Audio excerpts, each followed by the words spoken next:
Yep. All right. Where the fuck's my link? Where's my link? Teething problems, That's mate. it. Yeah, that's it. Oh, hello. Live stream is starting soon. There we go. There's the link. Oh yeah, I've just got a message here as well. Okay, great. Oh, here we go. Right, so there we go. Yeah, that's it. So yeah, there we go. Right, hang on, live stream is starting soon. There we go. I'm just going to put that on mute because it's a little bit delayed. Here we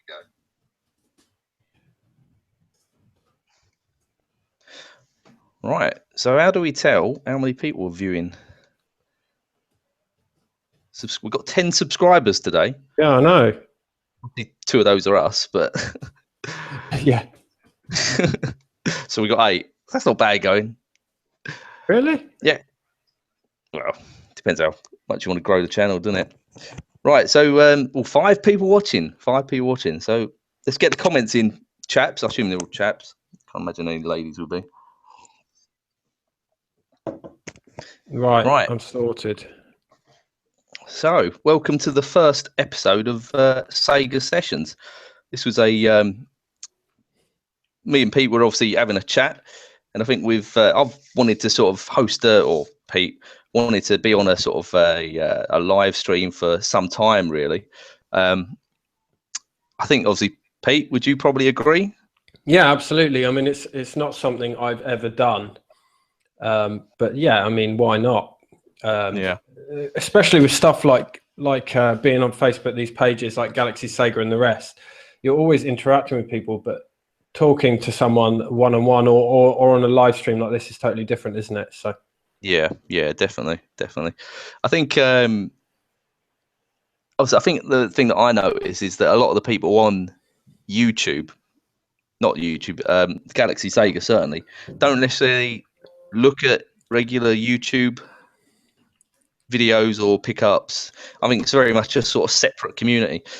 Yeah, I mean, absolutely. personally, I would always encourage anyone to sort of give YouTube a go. I mean, don't get me wrong. I mean, you do have to have a certain confidence to, suppose, get in front of the camera and actually upload your shit, really, don't you?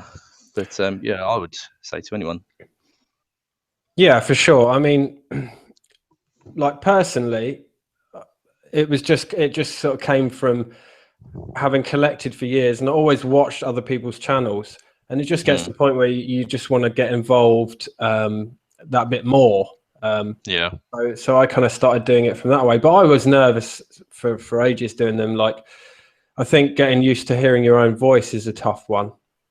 Yeah, and I think you think to yourself, God, do I really sound like that? Yeah. But like, you know, that's really just look like that. Yeah, so that's horrible. Like the first few videos I did, you know, you listen to them back, obviously, when you're editing. Yeah, it's awful, but you get over it, and you know, everyone gets nerves doing it straight away. But I'd be the same. I'd recommend anyone to get stuck in with it. It's really good fun. It's been a great year, or just over a year for me. So yeah, I've been on YouTube for just over 2.5 years. I mean, I must admit that my channel has probably been neglected, but in that time I've moved house, started a new job, and had a baby girl. So it's been quite a busy year, and I just haven't really had the time to sort of upload as many videos as what I did in my first year, really. So yeah, it would be nice to try and get back on it, but it obviously, doing YouTube, it costs money though, really. You know, you need to have some form of collateral to really, I don't know. I mean, whether or not it's charity shop hunting or, you know, car booting or picking up the finest sort of Japanese imports, you need to have that sort of disposable income to sort of throw at your collection, really. I guess so. I mean, you can still get involved without doing sort of pickups videos and the like, but I think that's really the sort of meat and two veg of the sort of community, really, isn't it? Showing your collection and showing what pickups you've got, really. But yeah, like coincidentally, I just uploaded a pickups earlier today, and I haven't done a pickups for months. I've done a few little ones like the Dreamcast I kind of do separately, but you know, I haven't been picking much up because I got to a point where I'm quite happy with the collection, and you know, just getting to the point where I'm not picking up a lot of stuff. So as you probably noticed, I've been doing other stuff with the channel just for some content, and I've been really enjoying that, actually. Yeah. Also, your editing skills are, sort of second to none, really, ain't they? They're kind of, I think you've done a lot of people's banners on YouTube and well, similar yeah, I things mean, to that, haven't you? yeah, I mean, like banner wise, I'm competent on Photoshop because I've been teaching myself that for years. But the video stuff, the first time I ever edited a video was like just over a year ago when I did my first YouTube video. Yeah. So I'm totally still learning. So I'm getting better, but I think there's a lot of room for improvement there. Oh yeah, I mean, you see some of the stuff that people upload, and it is of an extremely high standard when it comes to editing and publishing these sort of these flashy graphics, really. But I think one of the mistakes people make is to spend too much time on editing. I think whether you've got a mobile phone or a couple of grand camera, people are still going to watch it, really. And I think that's possibly where people, I don't know, maybe fall down a little bit, spending too much time on the editing or missing the oh, hello. We've got a yeah, that's the missus. She's just looking confused. I think, yeah, you don't have to spend a lot of money, but definitely it's worth spending a little bit of money, because one thing that people won't tolerate is like poor audio. So you don't need like a fancy camera or anything, but I think if your audio is really bad, people are going to switch off pretty quickly. Yeah. Depends how much you want to grow the channel. Ladies and gentlemen. Oh, did excuse me, I joined in on the words, people are going to switch off pretty quickly. Speaking of the devil. They are now. How you doing, ladies and gentlemen, this is Woodlin37, if you're not familiar with the Carl. Surely, isn't it? You can't really define me, can you? You struggled there, Scott. And I don't blame you. This is Woodlin37. This is the who is this guy? He's a bastard. He's the devil. Yeah. He's the devil. I love I would say the bane of Metal Jesus. Yeah, because that guy, he's one of those people. Sorry, I'm taking over. Continue. No, that's fine. Well, we did actually make a point of saying, all right, okay, we're going to leave the Patreon, the Metal Jesus discussion until you were live. So. Oh, right, okay. I've just clicked a button here, saying cancel, so I'm still on, so that's okay. You're still on. Yeah, but Scott, I don't usually see you. We'll talk about all this in a minute, and thank you for having me on the first episode of Sega Sessions. Yeah, you're welcome. It's a privilege to be here. And Scott, you don't do fuck all ever. Not recently. On the old YouTubes, and it's good to see you. It's good to see you. Thank you very much. It's been a busy year, mate. It's been a busy year. Oh, don't give me that bullshit. I hate it when YouTubers say, "Oh, it's been busy. It's been busy. This, that, and t'other," and they've still got time to play a game. It's never fucking been busy.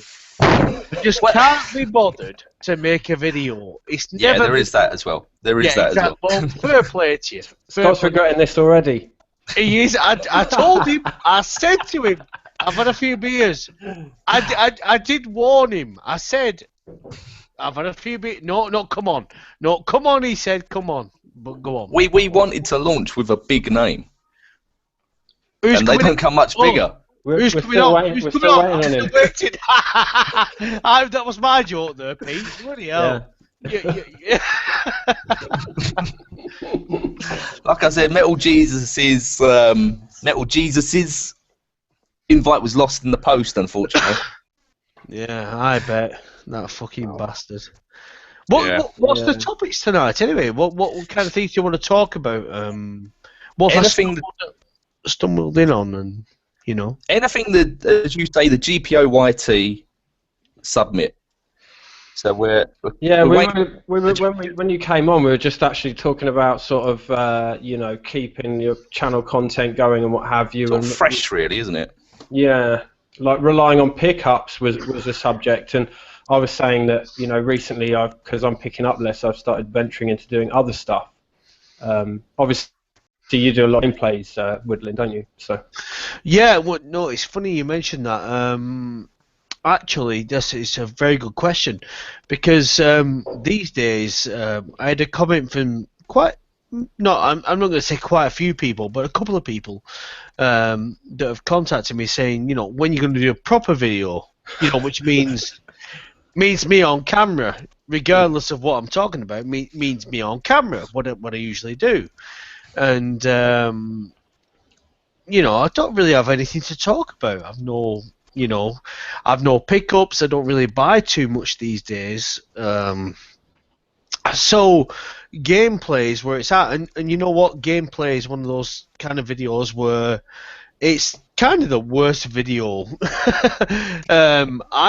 I can do, because nobody really, and it's one of those things where if you relate to the game that's on or you're watching, then you will watch. If it's one of your favorite games ever, then you will watch. But if you're not too interested in that game, then it's kind of like, well, nobody's going to watch. It's kind of a gap filler, isn't it? Yeah, of course it is. Yeah, of course it is. It's kind of, I think with gameplays and let's plays and all that, like you say, you do really have to be interested in that game, and it's kind of a sort of sticking your head out and say, I'm still here to the sort of community, really. That's what I found. But it's nice to sort of get people in front of the camera. You can sort of build that rapport with them, can't you, really? That's what I find. Yeah, definitely. I think so, yeah, You definitely. Because I'll go on, Carl. No, I was just gonna say on the other thing of that with the gameplay thing is now that it's on YouTube, that it's like everyone knows Twitch, but now that YouTube gaming is a thing, you do new people coming in and kind of subscribing and it's giving a comment. So it is a new audience. So it's not all about what you retro. Yes, it's not about what it's kind of a grey area, isn't it? Really, it's like not forgetting about your current subscribers, but also doing something different to welcome new ones. I guess, I don't know. Yeah, I mean, we are kind of, I would say, we as in the retro is an absolutely smallest proportion of the sort of gaming, and I do think that gaming is possibly the biggest subject on YouTube. You think PewDiePie is the biggest channel on YouTube in terms of subscribers, 44 million. It's crazy. More than music companies or bands, and I'm not a fan, but you think One Direction or something, how many teeny bopper fans they've got, but he's got more subscribers than One Direction. You think that's fucking crazy, to be honest. No, I can understand people watching One Direction, little girls or whatever, but I can't understand who watches PewDiePie. Well. That's what I find puzzling. Who watches him? Can I just? I'm going to say something here. Sorry, Pete. I know you want to say something there. No, crack on.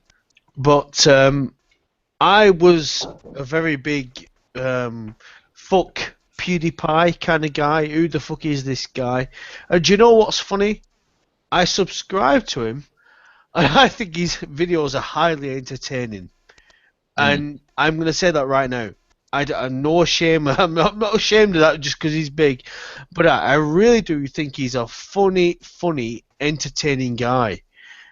Since I've made, because I did kind of diss him somewhat, and I thought, well, let's check this guy out for real, And you know what? He entertains me no less. I think he's a fantastic YouTuber. He likes a bit of fun. I don't hear him say the words Patreon, donate here, all this business. Granted, you won't get that from him, because he's got minted. 40. Exactly. Yeah. Because he doesn't need to say that. Exactly. He obviously does what he does very well, and that's evident from his channel and the success. So you know, you can say what you like about him, but I think many people would jump at the chance to play video games for several million quid a year, wouldn't they? So. Indeed. Oh God, yeah. I mean, who wouldn't? But it's just a strange sort of situation. Personally, I've only ever seen snippets of him, and it's where he's sort of screaming at the camera, playing Silent Hill or something, and it's just like, what the hell is he doing? And that would be enough. Yeah, that's enough to sort of make me switch off, really. But you know, some of the bigger American channels, like Angry Joe and the Angry Video Game Nerd, I've got no interest in them. No interest in whatsoever. That Angry Joe, I find he's just opinionated to the point where it comes across as arrogance, really.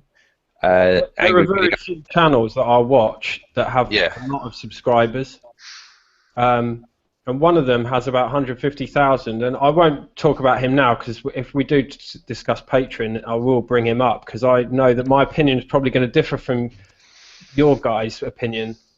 But yeah, I mean, generally the ones I watch are much smaller. Yeah, majority. Yeah, same here really. I think the only real bigger channels that I do actually enjoy is sort of Classic Game Room and GameSack, which I find they're quite boring, but they're quite informative. Yeah. Sounds great. Yeah. They don't have a great sort of chemistry, I find, on GameSack, but their videos are quite highly, I find, quite well produced.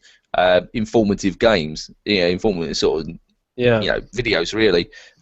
Classic Game Room I've always sort of watched really, but again he's another one who's sort of gone to Patreon, and he's earning something like $9,000 a month. Yeah, but I think he's kind of earned it. He's kind of earned it. He's done it for many years. He was a sort of pioneer, if you want to call that. He was uploading game-related stuff, game-related reviews. Long before years before YouTube even existed. What he's got original sort of Dreamcast reviews from when the Dreamcast was launched on there. That's amazing. 16, 15 years ago. So I can kind of see that, but yeah. Listen, guys, just before we go on, I'm just conscious that we haven't said hello to everybody watching, so I'm just going to run through the comments very quickly. So we got Adesai from the Galaxy Sega page, was saying, "What's up, everyone?" So hello, Adesai, and Ryan Connors as well, who is obviously the founder of Galaxy Sega. Hello, Ryan. Hello, Ryan. The Rowan. I never know how to pronounce his surname. Hey, guys. Ryan Ashwood listening in. Hello, mate. We got big man Tim, bad fuck up. Hey guys. Hello Tim. Hello Tim. Hello Tim. Hello. Who else we got here? Jim Chilvers, another Galaxian. Hello mate. Gross Newton. Hi guys. Hello Russ. Hello Russ. Hashtag GRS with a shameless Gross plug. He loves that plug, doesn't he? He fucking loves it, doesn't he? Dirty bastard. 8-bit Andy. Hello Andy. Howdy. Oh hello Andy. Retro Hello Andy, Heaven. buddy. Great show, guys. Retro Heaven, that's Johnny. We've got Tootie, evening. Oh, hello, Stu. Oh, Stu. Oh, Stu. Oh, Stu. Oh, we're all American tonight. Stuart. Stu has disagreed with you, Scott, and he says, now, cat videos are the biggest thing on YouTube.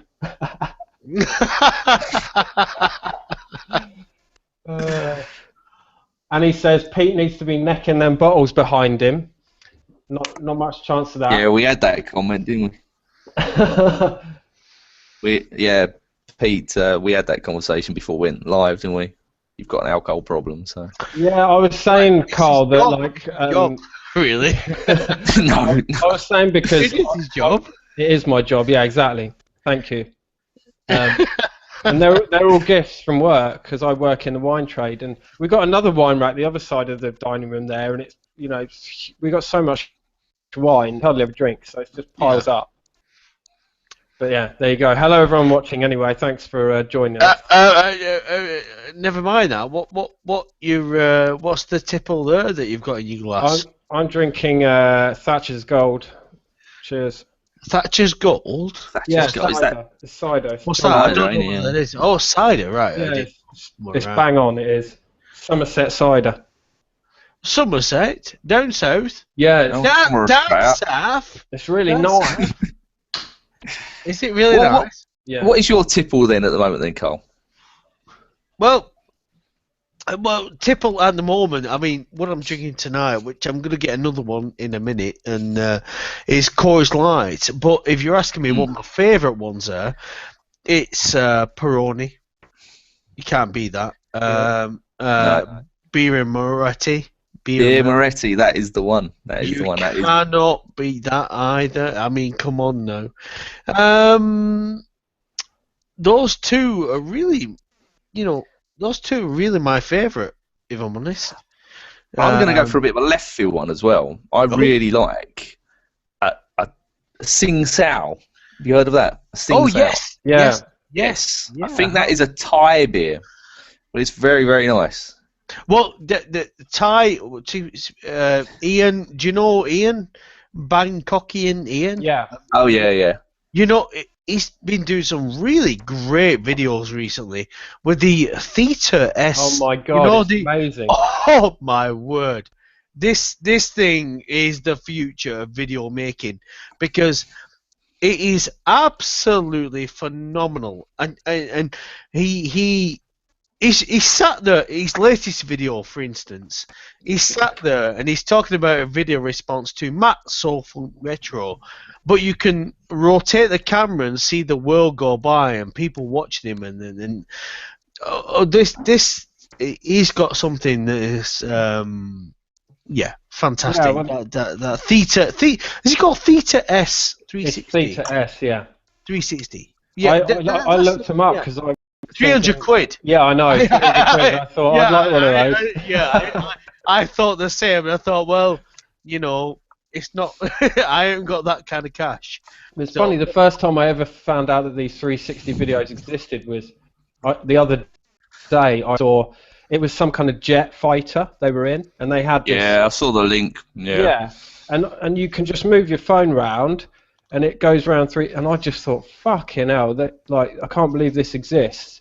And then 2 days later, Ian's uploading his videos doing on it, and I'm like, what the? They are amazing, though. They really are amazing. And how it, I don't know, I have no idea how it works, the technical side of it, but you've got that when you first see it, it's jaw-dropping, really. Yeah. It really is. Yeah. It's quite Oculus Rift or that sort of perspective when you look around and. Well, the funny thing is, you say that, but if I was to look into, because I suffer from motion sickness, when looking at, even first-person video games. Yeah. But that kind of thing, it's weird because it kind of you have the option to, you can either look at it, what you've got right there in front of you, or pan it round. So it doesn't really affect me too much, but if it was like purely first person thing like the Oculus is, I guess, that kind of throws me off, makes me a little bit sick. Well, I don't know if you saw mine or Dave's video, but obviously I met up with Retro Dave probably about 2 months ago now, and it was in Cambridge. There's the Cambridge National Computer Museum. I did see that video. Yeah, and every once a year or twice a year they do. Sorry, he fucked Dave up, didn't he? Yeah. Sorry. Yeah, but once or twice a year they do like retro games night. And obviously Dave is localish to me, so I drove up there and I had to go on the Oculus Rift. I was fine. It is a sensation though how you feel as though you're on a roller coaster basically. There was two. I don't know, they weren't games, but software. I don't know. One was you're effectively on a big, like a pirate ship, how it goes side to side. Yeah. you're literally over a city and you're flying in between the buildings. And next was like a minecart, and it was just the sensation of going up and down in the mines and whatnot. But it really it tricked your brain into thinking that your stomach was turning, and it was really, and you actually got the sensation of being weightless, and it was like nothing I've ever experienced. But obviously, when Dave went on it, he literally looked like he was going to chuck up. Yeah, it doesn't sound like something that would agree with you, Carl, if you get the old motion sickness. No, absolutely. No, definitely not. Definitely not. No, definitely not. No, I mean just from first-person video games, the fast ones. It's kind of hard to explain when they do videos and talking about it. It's like, for instance, Star Wars Battlefront, the new game. That's okay for me. But the old school kind of Doom, Wolfenstein, in fact, your basic, I guess, PC first person shooter, I can't handle. Wow. It's just, it's just like, well, whoa, I get motion sickness a few minutes. I wish I didn't, because I can miss out on so many good games, because of it. So that's speaking of Star Wars, when we were in Manchester, yes, where I first met you, Carl, actually. Yes, you did. Yeah. Near the bar, Of course. Yes. Yeah, but we went to the arcade one night, and they had that Star Wars Battle Pod. You seen those? I saw Daz's video on that with the coming through and the whatever it was. That is, I mean, I'd had a couple of drinks, and that is full on. Like, even if you don't get motion sickness, it's proper full on. That is, but it's great fun. Right. So the experience is like, have it kind of thing. It's like that's a few minutes. Yeah. And it's just full on, and it's like you're piloting an X-wing or whatever, and you got air. They got like vents that blow air on your face. So like. Yeah, that's what. Yeah. It's mad. But the thing is with that game, is it true that like you pay your £2 per level, and then level 2 comes up, you pay another £2 or £1, whatever it is. Yeah. That's the kind of thing, isn't it? Whether you've completed the level or not. There's about 5 or 6 levels, and firstly you put £1 in, and nothing happens until you work out that it's actually £2, and then whatever happens in the level, you basically just scored. But I was told that you can fail the level, but even if you complete the level with a great score, to play the next level, you are required to put another £2 in, which is a bit of a fucking jip, really. Yes. Yeah. So I remember the only arcade that I remember having £2 a go was the old F355 challenge, where they had the 3 screens. Yeah, that was awesome. Yeah, and that's the only arcade that I remember being £2 a go. I talked about that. And it was such a fucking hard game. Yeah, such a fucking hard game. Literally, it was kind of a waste of money, to be honest. But yeah, I used to go to the Namco arcade in Soho when I was a teenager, which isn't there anymore. But they had one of those with the 3 screens and an actual like little car that you'd sit in and what have you, and it was awesome. That's a Dreamcast game as well, isn't it? It is, yeah. Yeah. Pete, I've got to ask you a question, if you don't mind me asking. Because I want to. Please do. I want to talk about your fruity fucking thing that you've got in your hand there. Oh yeah. Okay. Oh, well, these vape things. Yeah. Oh yeah. What's the point? What's the point of that shit? Talk to me. The point is, it's got nicotine in. Yeah, I don't give a shit about that. And I'm addicted to nicotine. No. Yeah, fuck that. If you were, you wouldn't be having that and smoking a cigarette, right? So what is the point of that? If you're gonna quit. Stop with the fucking fruity shit. I can't do that. Yeah, you can. No. Whoa! There's no. Okay, I'll explain. I'm not having no can't about it, Pete. Okay, I could. You can. Yeah. Right. Yes. Okay. I will also add as well. Let's get real. I will also add as well.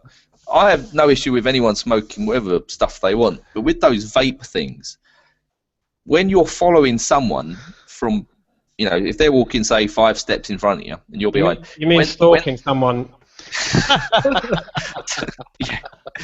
But when they let out the smoke or the fume, it seems to linger a hell of a lot longer than nicotine. Yes, And yeah. Jesus. It's like the smell of the artificial, I don't know, say strawberry or lime smell. Yeah. It gets stuck in your nose, and whereas nicotine, you smell it and then it's gone. That lingers for a long time, that I find. Well, I'll tell you, let's say I could give up today, right? The reason I smoke it is because I want to smoke. Like, that's a conscious decision I've made. I want to smoke. These, I spend about £5 a week on maximum, whereas fags, I'd be spending £8 a day, right? So that's crazy money. And also, my clothes don't smell. That's a massive thing for me. What about the health? Yeah, what about the health benefit?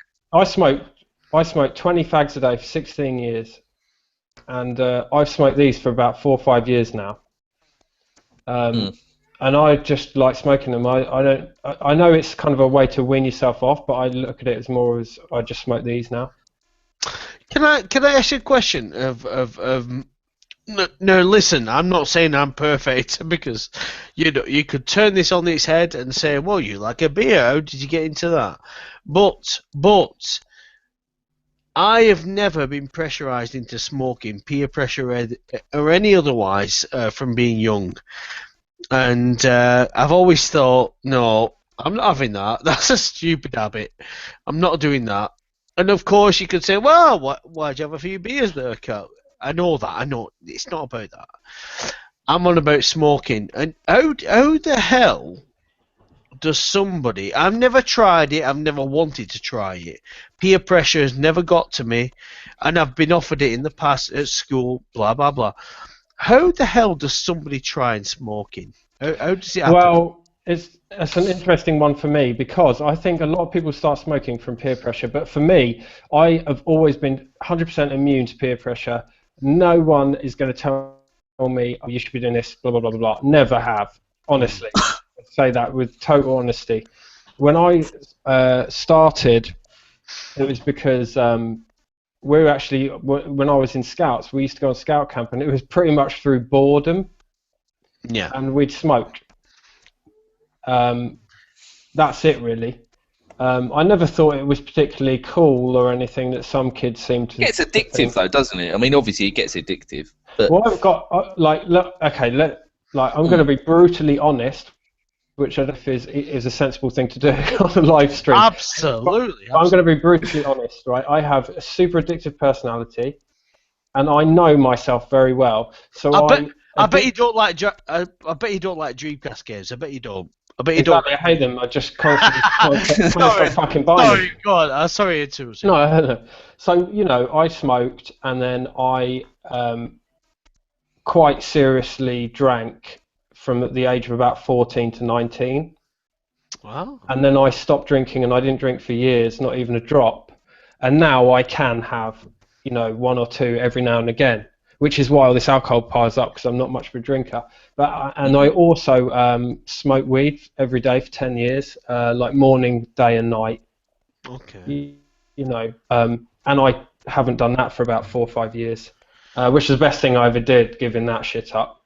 That's the most damaging stuff out there. I mean, people think that, it's just a bit of weed, but I mean, I know, I'm not going to mention any, obviously he's not going to be watching, but a good friend of mine once upon a time, from the age of 11, carried on smoking weed, and as far as I know, I ain't seen him for years, but, still does it, and it's quite sad when you see who was extremely creative in terms of, musically and artistically, real talent, and now it's like a fucking zombie, to be honest, and it's just... it's just one-word answers, no conversational skills, just grunts, really, and it rots your frigging brain. It really does. Yeah, I think a lot of people are, all for legalizing it and what have you, and saying, it's harmless. It so isn't. It really, really isn't. I think with anything in moderation is fine. If you want to have the odd drink, it's fine. If you're drinking every day or going crazy, it's a problem. And if you want to have a joint every now and again, it's fine. It's all about moderation. Unfortunately, I can't do things in moderation, so I have to steer clear of stuff. So peer pressure. Games that you're exactly, but I have degree. to be careful with that as well. Yeah. You know, I have to really be careful. But you know, I've got friends that do all sorts and always have done all sorts, and I've never touched anything else, despite it being in my face all the time. Because I know it's interesting you're saying that, though, Pete. It's interesting you're saying that you've got to be careful with that as well, and I do find that you do, because it's all too easy to buy XYZ game and think that looks nice on the shelf and not actually get the enjoyment out of playing it. And I know it's controversial. That's not. No, because I think half the enjoyment is owning the game. But when does the enjoyment when you're running up X amount of pounds worth of games to sit on your shelf? You know, don't get me wrong. I mean, I enjoy having XYZ game, but also that's why I cleared a lot of my Saturn stuff out. As you know, probably a lot of you guys know that you know, I'm down to less than 20 Saturn games now, really, because I had them for years and years and years, and since doing YouTube, I'd increased the collection significantly because you get influenced by whatever else. But I think it just got to a point for me where I was like, I've got all this stuff, maybe I can invest it somewhere else. And obviously, absolutely, and whether that be sitting in the bank or investing in other hobbies or whatever else, I don't see any harm with it. Yeah, I mean, thankfully, if I'm drinking all day, if I'm smoking all day, that money's gone. But at least with games, you have something to sell at the end of it. Yeah, and quite often, if you're wheeling and dealing on eBay or Car Boot, your quid's in, really, aren't you? Because you can make a profit, sell it on, do whatever, really. It's the old way, ain't it, really? I hear a lot of people saying that, they get on YouTube and then they think, oh, I must buy stuff to show. So they go crazy buying stuff to show on videos. But for me, it's been nice after getting on YouTube, because I've been doing that for a long time, going crazy and just buying everything in sight, and then getting on YouTube and just seeing collections that weren't necessarily large but were just all quality. Yeah. And I just thought that's what I want to do. So I've thinned out in the last sort of 6 months. I've thinned out my collection by about 1,000 games. I would love to. No, I need a Wii. I remember you having a large collection as well, Carl, of DS, Wii games. I'm going to talk about I'm going to talk about that, and Pete's just brought up something about being selective in collecting, having a premier collection kind of thing and whatnot. I want to talk about that in a minute, but I do want a piss. We'll go to the comments, Carl, and we'll catch you go to the comments, and I'll see you in a minute. So a comment a while back from.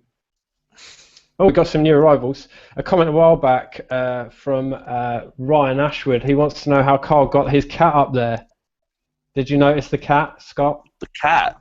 Yeah, is that on the boiler? Yeah, that's Luigi, isn't it? That's Luigi. Yeah, he's always up there, isn't he? Yeah, he's It's magic, bastard. Ryan. That's the answer. It's magic. It's the magic of YouTube. One of your arrivals that we've got, I did see Mark Horsburgh turn up. Yes, the big Scotsman. Yeah, good man. Gotta love Mark. Good to see you, Mark. Good to see you. Good man.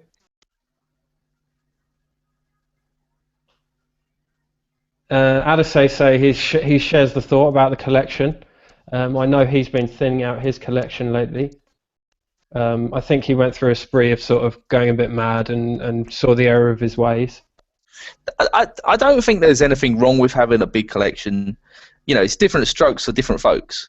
I think if I know we said we're not going to mention names, but obviously Stu, a stalwart of YouTube, Now, Stu's obviously got a significantly huge collection, but for him, that is it's the thrill of the chase. It's the enjoyment of having all those games. Yeah. It's the same with these big American channels where you see Happy Console Gamer or Alpha Omega Sin, and they're standing behind wall to wall of premier titles. He's got Panzer Dragoon Saga and Game and Watch and Stature. And it's like ornaments, but everyone's for different things really. Daz Conis he chops and changes his sort of collection very, very regularly. And he will. I always quite enjoyed Daz's videos because it's literally a different thing every month, really. Yeah, absolutely. And I think whether someone is picking up Charity Store, I think it's up to you, really. If you're happy with it and you want to show it, go for it, really. I would say, though, that I think a lot of guys who start on YouTube and maybe don't get the I don't know, maybe the reaction or the initial interest that they think they'll get, are very quick to stop doing it in future. And there's numerous channels I've previously been subbed to, and they do a video, they do another video, and then it just stops. Yeah. Altogether. And it's a shame that I don't know. It sort of doesn't build really. I don't know. If it's just boredom or if there isn't the interaction for people. But I think it's like you got to persevere with it. You got to keep going. And it's a shame to. I mean, it's quite. I suppose looking in from the outside, it can be like a closed community when people mentioning other tubers, and you think, how the hell can I get involved with this? But it's a very welcoming community, I would say, in Absolutely. terms of trades, gifts. People always give you advice. It's a great way to sort of chat to people, even if you've never met the person. I mean, like obviously you two chaps I've never met, but I feel like I know you. Yeah, it's funny you say that because we only spoke for the first time actually a couple of nights ago, Scott.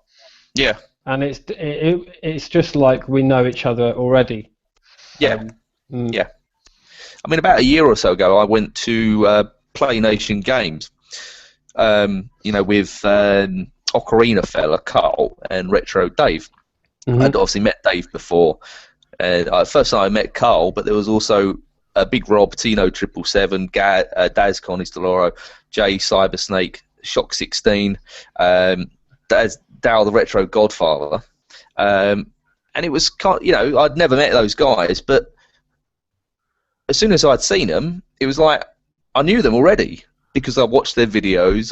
You get to know their personality. You interact with them, whether it'll be on Facebook or messaging on YouTube. But it's a great way of meeting like-minded other people within the same sort of interests. Really, that's exactly why I started my channel, and it's been. You're not going to meet these sort of people at work or down the high street.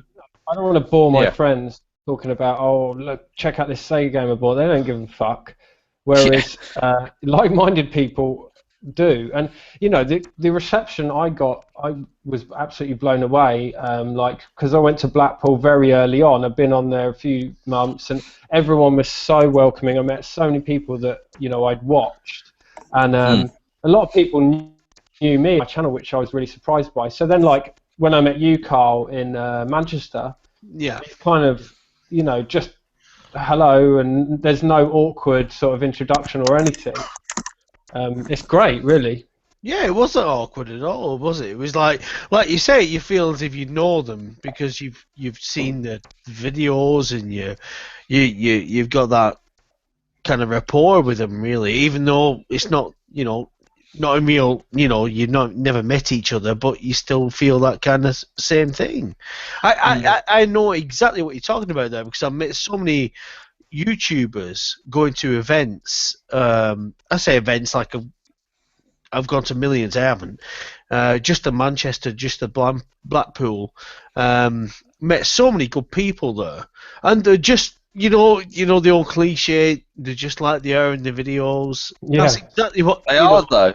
They are, though. Exactly. Yeah. That's the absolute thing. I mean, that's the truth. But, I might have said before, but purely coincidental, Gashead works 50 feet away from my building. Yeah. Yes, I know that. And obviously we both work in London. You think how big London is. Now, what are the fucking chances of that? I walked past and I was thinking, like, is that Gashead or is that not Gashead? And I think a couple of days went by and I walked past again and it fucking was him.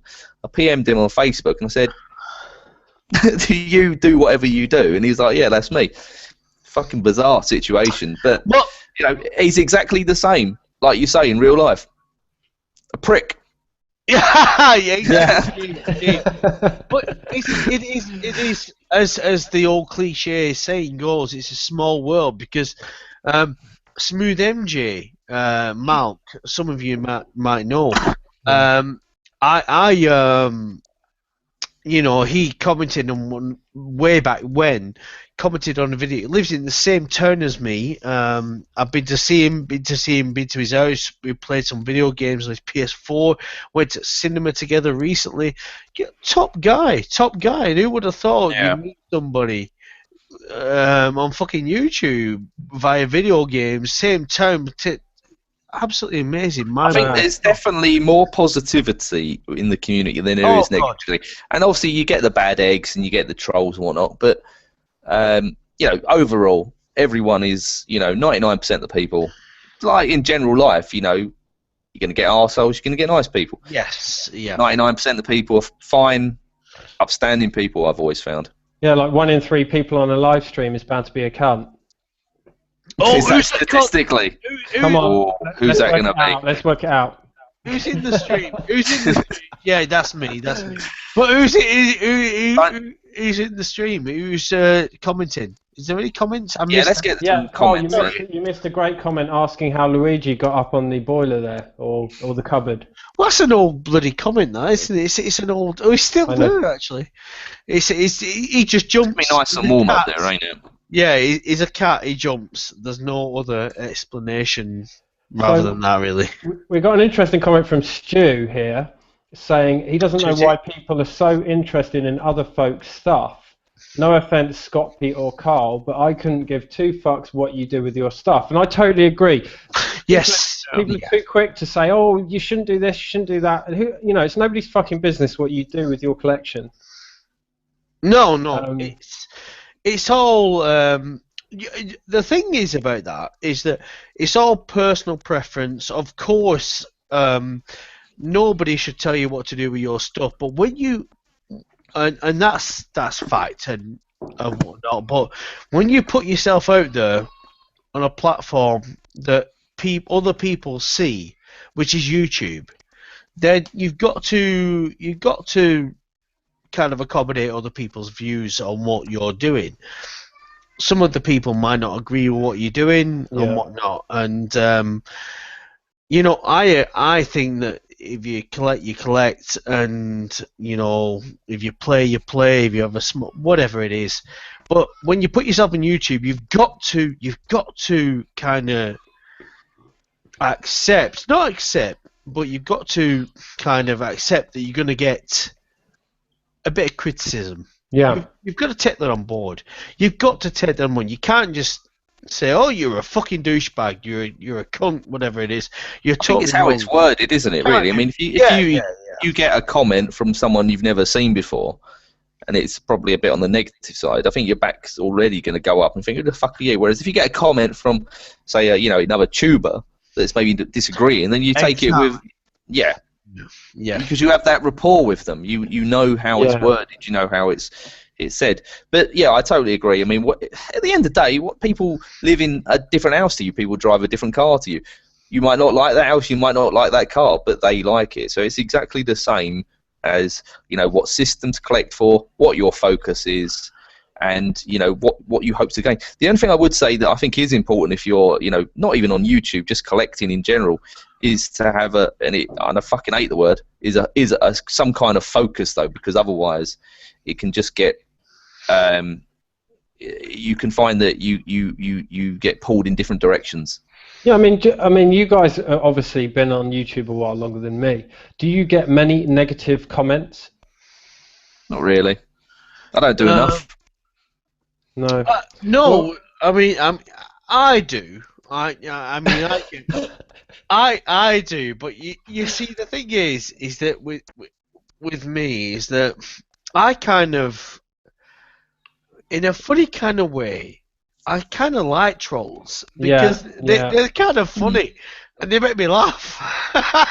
Yeah, I mean, like personally for me, you know, I never get any on YouTube, right?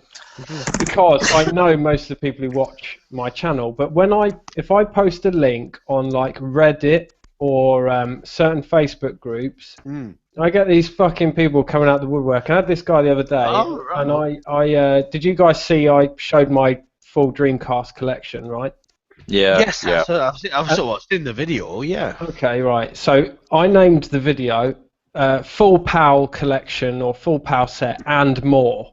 And I showed some Japanese stuff and whatever else I've got. Yes. And this guy wrote on Facebook, you know, having a right go that I showed non-PAL stuff with the PAL stuff and that was like blasphemous.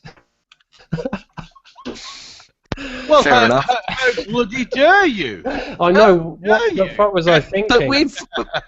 But I find that you get more trolls on Facebook than you do on YouTube, to be honest. If you put a comment up, I mean, obviously you've been an admin on Sega Galaxy, you've probably seen more of it. But you know, I was getting some, I wouldn't say, I was getting some peer pressure from disclosing how much I'd paid for the Game Gear to get rescreened and whatnot. And I didn't want to say, you know, it's down to me. You know, some people, you know, well, it wasn't fucking cheap.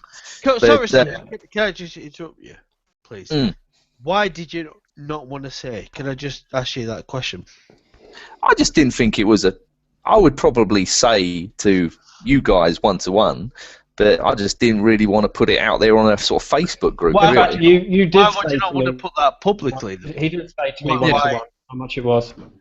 Yeah, but what I'm trying to say is, if it costs £100, why, Scott, did you not say that publicly? Why would you think you would only disguise that because you thought it was a high price yourself? Yeah, I do think it was a high price. I think it was a high price. Well, that's my point. So it was. He got shafted.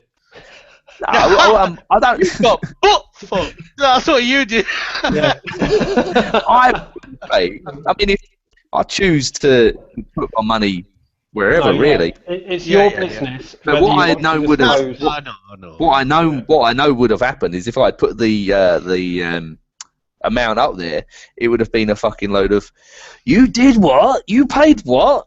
You know, and then I was just like, I couldn't be arsed with it. So, well, that guy, he left the group in a hissy fit, and he wrote, what was it? He wrote, "You're a bunch of stuck-up cunts anyway," and he left the group. Yeah. Fair play there, mate. Fair play. You know, that's one group. There's a lot of groups. Are you a member of any of these groups, like these game selling pages or anything, Carl? No, nothing. I don't do Facebook really, so okay, well, I don't really. If you're not aware of them, there's groups where like people buy and sell or just general stuff, and there's this page we're talking about is a Sega page. Yeah. But we're very strict on, you know, like for want of a better phrase, like cyberbullying and stuff like that. It's just I'm not interested in having the page. Because I'm thick-skinned, and I know you, Carl, are very thick-skinned. Oh, yes. That's why we enjoy a bit of banter, right? You know, yes. I know I can give you a bit of abuse, and you're not going to take it to heart, and vice versa. Absolutely not, no. But some people obviously can't do that, and I don't want people to feel victimised on the page. And I know that the guys who started the page feel the same, and that's why they started the page. I must admit, the Sega, the Galaxy Sega or Sega Galaxy, whatever you want to call it, is a very, very friendly group that you don't really get with Facebook groups. You put something up on Game Trader or saying, you know, I want this Game Boy, I want 20 quid for it. I'll give you £5 for it. Yeah, everyone's out it's to 20 get. Quid. Everyone's out to. Everyone wants a bargain. Fair enough. What's in it for me? Fuck everybody else. Whereas it feels more like a family atmosphere, and everybody looks out for each other, which is great. Yeah, absolutely. Yeah. And I think if you compare it to, like you say, some of the other, you know, because I know there are other groups out there, and you know, you don't get that feeling. Not mentioning any names, because I know there's a couple that are fucking arseholes that I would just love to go off and on about, but I'm not going to. Well, far from it to. I mean, you know. Let's get on to a discussion. I feel like we have to talk about the elephant in the room, which is obviously Patreon. Yeah, let me just read a couple of comments and then let's go to Patreon. I want to catch up on the comments before they get away from me. The GPOYT, the main thing. So we've got Ken Neo. I'm not sure who that is. Saying prick, best word. Yes, that's me. Thank you, Ken Neo. Thank you.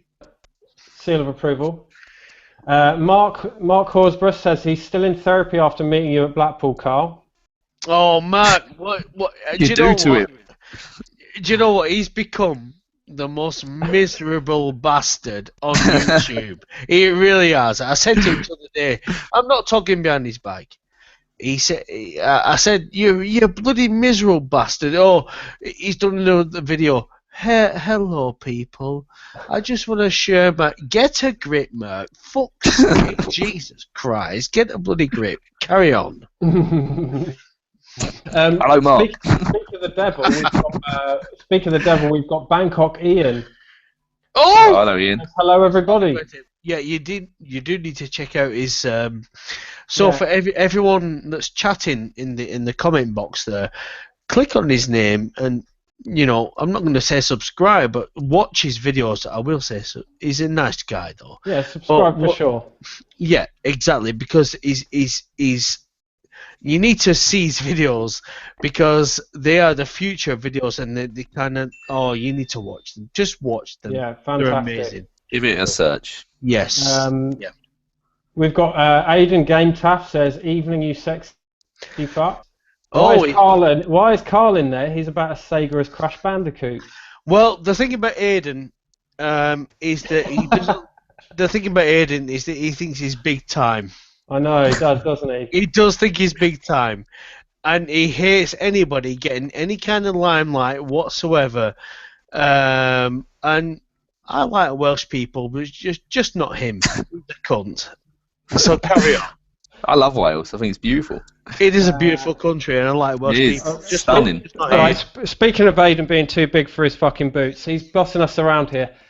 You need to read the comments, chaps. I agree. Galaxy Sega is the only group I've ever been a part of and had nothing but pleasure buying, selling, trading, and chatting. Here. Part, anyway.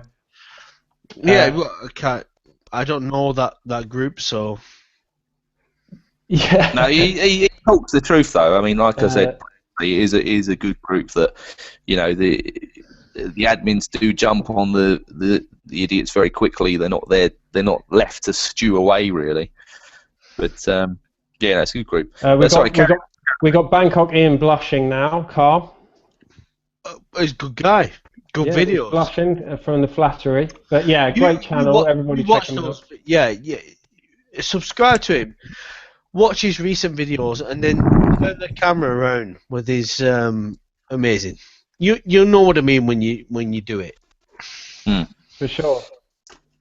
Right, guys. Any more, Pete? I think we've got Ken Neo saying he's Kenny, another Galaxian for age, and we've got Aidan saying I am big time bitches, bow before me. Indeed. He wishes. We'll laugh that one off. I'm going to get another cider if you guys wouldn't mind chatting amongst yourselves. That's fine. That's fine. Lovely. We was talking about something before, wasn't we? Scott? Before Patreon. Oh, that was the elephant he said the elephant in the room. The elephant in the room, mate. The elephant in the room. Right, okay, where do we start? I think you have to look at it. Why has it come about? Why has it come into the sort of gaming community within YouTube with such, you would say, I don't know, aggression maybe? Like, literally, you know, the channels are picked into it yourself as a kind of aggressive salesman that I find in some videos. You know, I need to do this, I need to do this. You're obligated to fulfill my funding for me to carry on. And I think it's definitely a cultural thing that the Americans seem to just Oh, look. Don't really think anything more of it. Whereas us Brits kind of think, oh, fuck that. Look at their attitude to tipping. Now, I've been to America. I fucking hate tipping. I'm a tight bastard. I don't really. Okay, you've opened up a can of worms here. Yeah. Because So you asked the question before, bloody Pete. Me, Never mate, mind. right. Never mind. Because No. like, prior Scott's to talking about it. Go on. prior to doing what I do now, I was a waiter for 15 years, and I am a big tipper.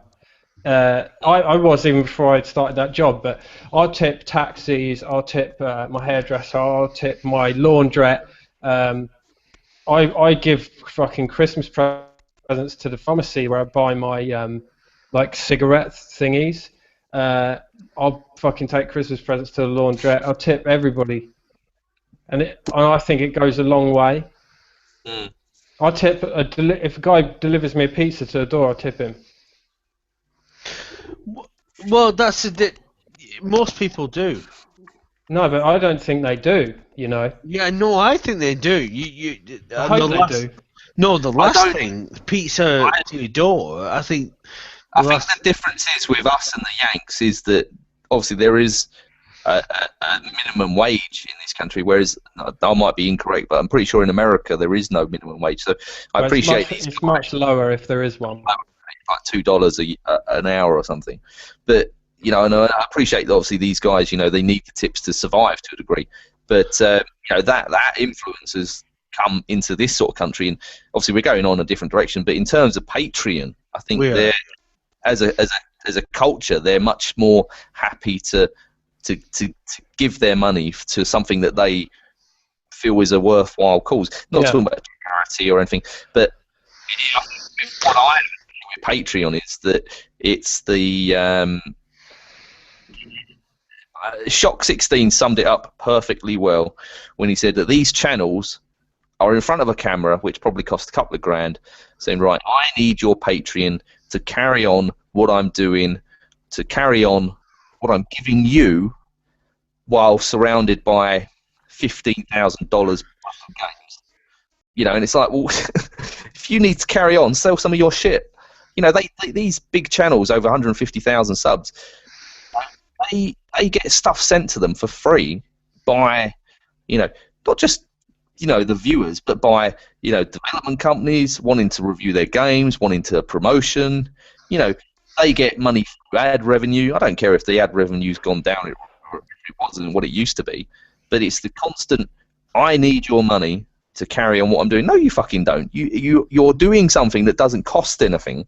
What you're doing is you're adding additional cost to it. You choose to buy that camera. You choose to buy this software. You choose to buy this lighting setup that is trying to make you stand above every other cunt on YouTube.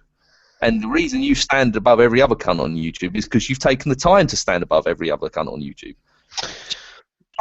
Someone like Metal Jesus Rocks, he is at a level because he's invested the time and energy, and in return his channel has grown to the point where he's nearly at 220,000 subscribers or something.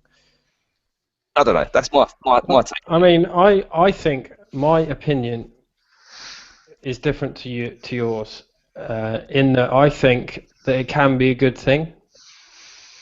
And case in point, what I mentioned earlier about one channel I watch is fairly large. This channel is called True Nerd, and it's a guy called John, and he does gameplay videos. And I hardly ever watch gameplays. I'll join in and watch Carl's live because I like chatting to everybody and chatting to Carl. But I very rarely watch like serialized gameplay videos.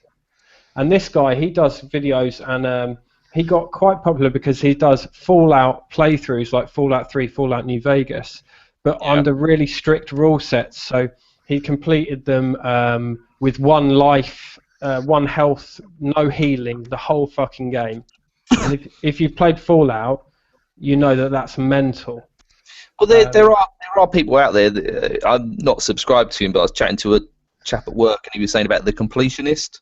Mm-hmm. Again, another big American channel who, you know, has got X amount of thousands of subs, maybe millions, and he just obviously completes games for a living. And it's kind of like, well, I mean, don't get me wrong. I mean, if anyone offered you the chance to play games for a living and upload videos, then I think we would all take it. But I think when you're constantly watching YouTube and every other channel be that next person who's going to get funded, you know. Yeah, but I think another factor is how you go about doing it. If you're ramming it down people's throats, that's not the way to go at all.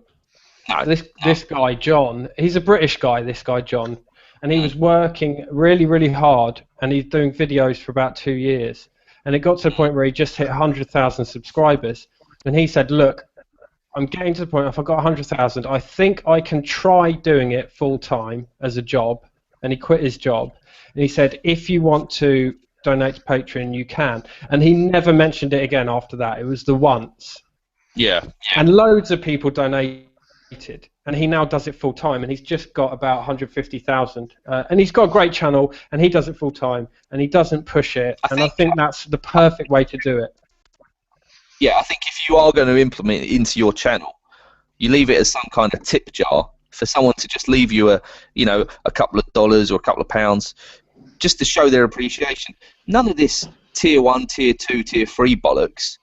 I think what's really left a bad taste in people's mouth is Metal Jesus' original, tour video.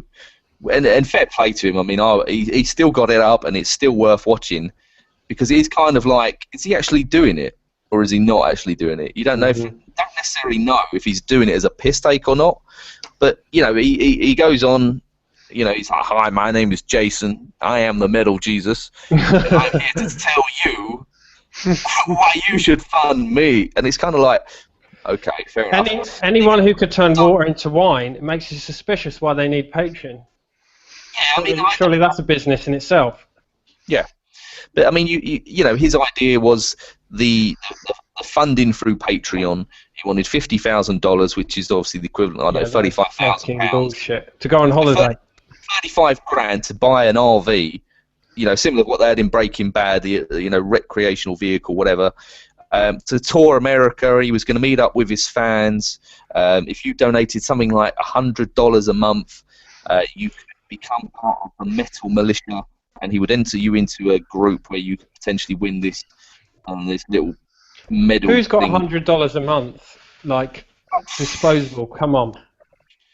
Fuck about. Well, yeah, but I've got 100 quid at the end of my night once I get paid. But you know. Yeah, and there's a link to my Patreon, Scott, in the bottom if you want to. I wouldn't just chuck it away willy nilly. I mean, it would have to be something more tangible than just giving it to some long-haired Wally. I mean, in America. Carl, I know you've been very quiet on this. No, I'm listening to you guys speak, and I know Pete's going to do some comments now, so... No, go on, Carl. I'm actually looking at the comments. We've got some interesting comments on the old Patreon discussion. Well, let's do the comments. Yeah, let's do the comments.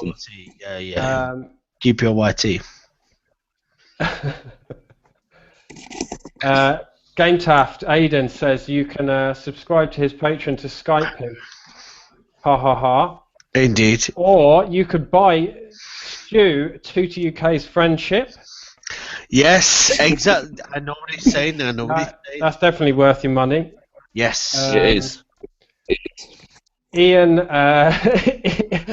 Bangkok Ian has said this Patreon system will slope downhill. Read into that what you will.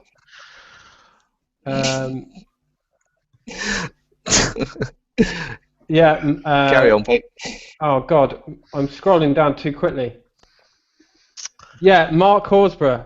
He says he saw a guy who had 100 subs and had a fucking Patreon.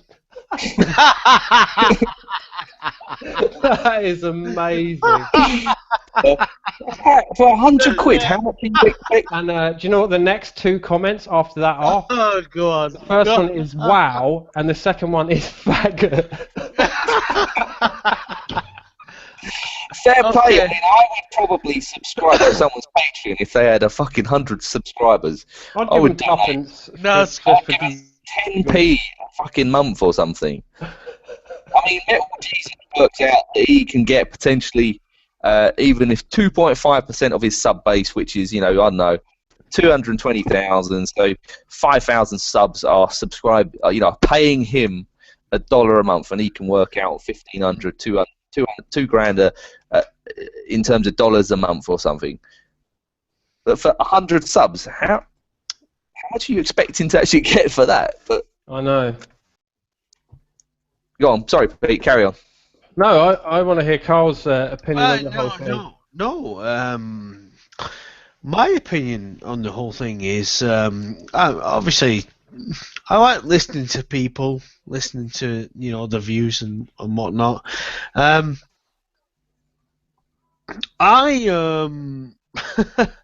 would never. I don't think I would ever. Oh, it's one of those controversial subjects that when people say, I've always said,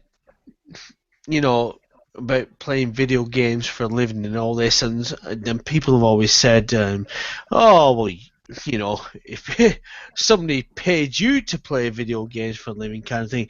Well, the fact of the matter is, I have been paid in my life to, in a degree, play video games for a living, and it's the only job in my life I've ever quit, and that's because it's my hobby. And it's funny because when you get home at night and whatever, it's the last thing you want to do is play what you kind of enjoy. Yeah. You like to do, I mean, a poor example is you love Kentucky Fried Chicken, but if you work there and you eat it every day, you don't, do you know what I mean? It gets boring. Anything that transitions from a hobby to a job is going to become a chore, I think. Exactly that. Yeah, exactly that, Pete. Exactly that. And where the fuck was I going on this?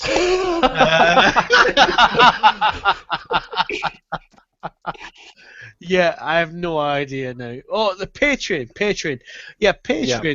Is something that is one of my biggest bugbears on YouTube, and I actually saw a video. Smooth MJ Malk, he sent me a WhatsApp video of somebody doing Patreon right, as he put it, and I watched it, and this guy basically said, obviously a big YouTuber.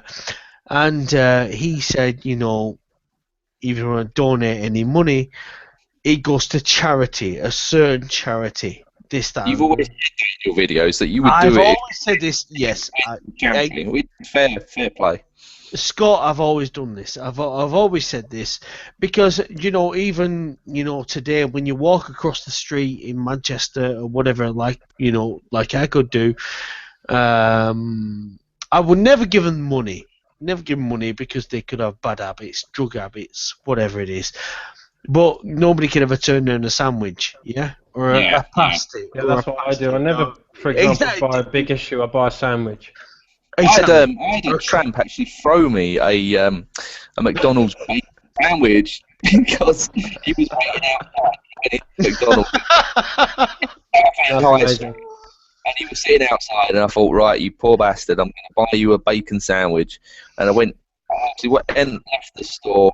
I said, there you go, mate, enjoy that. And he chucked it at me.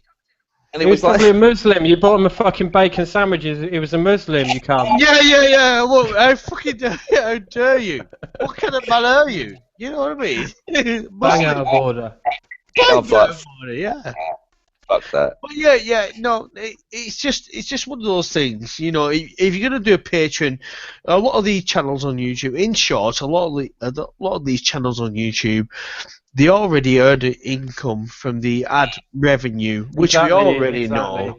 And Stu just commented, actually, funnily enough, that surely are enough. Well, you would think on 250,000 subs, you know, it's not even your sub count, really, is it? It's your viewers. Views, yeah. Often, if you look at a Metal Jesus video or a Alpha Omega Sin or Happy Console, any of these fucking, you know, donuts on YouTube, you know, their view count is significantly higher than their subscribers, and they get paid on their view count, not on their sub base. Yeah. So what they're doing is they're milking the sub base. The golden goose is going to keep laying golden eggs. But I think that there's a very specific place for Patreon, and that is when you're on the brink, views-wise, of being able to do it full time, but you're not there, and it's just to push you over. And I think that is where it's great. But anywhere else, I don't think so. You know, that kind of thing, it gets used and abused. I mean, effectively, the tiers are a bribe, really, aren't they? You know, if you subscribe $5 a month, then you will get early access to my videos. Sorry, but I can fucking wait 24 hours, 48 hours for you to upload it to the general public. I know. I never saw the appeal of getting stuff like 24 hours early. You know, what? Who cares? Oh, it's worse than that. It's worse than that. With me, it's like, great. I fucking have a Skype call with my next door neighbour. I ain't gonna pay for it. Yeah. So, Carl, you're saying that it gets worse than that. Would you like to elaborate? Well, yeah, because in people like Metal Jesus Rocks videos, and listen, let me break this down a little bit, because if I was lucky enough to be big enough to have a big YouTube channel and then earn a little bit of money from it myself, and then idiotically put a Patreon out there, I would definitely give the Patreon to charity. I don't believe in this. Is just me. I don't have a lot. I don't have a lot of money. I don't have, you know, superb things. I don't have a lot of excess money or whatever it is. But this is what rattles me when people ask big YouTubers like your Alpha Omega Sin, like your, and I say big, they're not even millions here. They're like hundreds of thousands. No. I say relatively big. And then they do these Patreon things, and it's the what Scott said before, I think it was the kind of bonuses that you can get: a 20-minute phone call, a coin, a T-shirt. No, I would rather give your money to people more deserving, more people like prostitutes. Well, only if I'm paying and they're giving me the service, Pete. Exactly.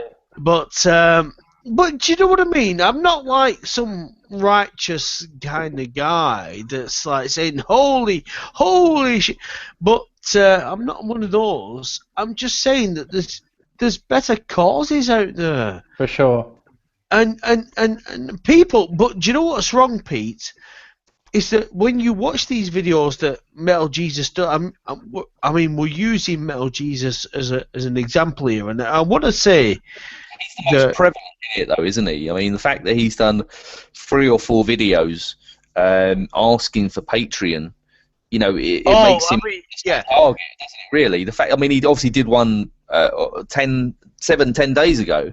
Turn Metal Jesus up to 11, and it was a more professional sort of, it was whereas there was none of the fucking like, is he actually taking the piss here? I'm going to go on a road trip. It was like, for me to keep producing videos for you, I need you to give me this and this, otherwise I can't produce the videos anymore. Like, fuck with you, you will still carry on going to your videos, it's just for you to get extra money, mate. That's all it is. Exactly, Scott. And let me say, for anyone to turn anyone up to 11, then that's Spinal Tap only. You know, that's what they do. There is nobody else that goes to 11 than Spinal Tap, so don't even try to. You know. but you know, I think there's I really do hate it when YouTubers come on and say better equipment, better this, better equipment. Your money will go to. No, I would rather your money go to causes that will.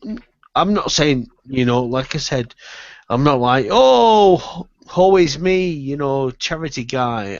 It's not about that. You're a YouTuber. You make videos for fun, but then for some people it becomes a business. Mm-hmm. And that's where it falters for me a little bit. Well, that not so much on Metal Jesus, but certainly Happy Console Gamer. Oh God, yeah, he's another one. Yeah. The Alpha and Mega Sin. This is another one. They're sort of contractually obliged to make videos to their. It's like a gentle agreement, isn't it? To carry on making videos, to carry on the Patreon, contract, if you want to call it that, because he will literally upload a video with the most nonsense video game related drivel, and he will do a fucking hell. I cannot believe this shit. And it's like, I don't give a monkeys, to be honest. If you were actually doing some stuff, some news that was actually prevalent to people, rather than telling everyone that there is a dildo that's been invented that you can use with a virtual reality simulator. And Wait, what? What's this? Hey, what? It's like a male dildo, this thing. It's basically like a I thought you were joking. No, seriously. He's not joking. Oh, fucking hell. You hook up to, I don't know, your Oculus Rift or your Sony VR or whatever, and you have your sort of, your 3D woman, and it's in tune with the movement of character on screen. But fair play, he wants to do a video telling the whole world about it. It's like, no, I'll tell you, joking aside, 100% the next big thing is with these VR things is going to be porn. Oh. It's going to be what? It's going to be porn. Yeah. But I guarantee you, that's going to be a big, big business, that is. Well, you know what? I personally, I don't like them. I watched a video today, as a matter of fact. Now, one of my interests is what a lot of people probably don't know is conspiracy 9/11, moon landings, things like that. The one of my main like short change and all that kind of thing. Yes, yeah. I like those interests. Yeah, I like one of my interests. I saw something on the oh, holy fuck, what were we talking about? I have completely lost it again. Are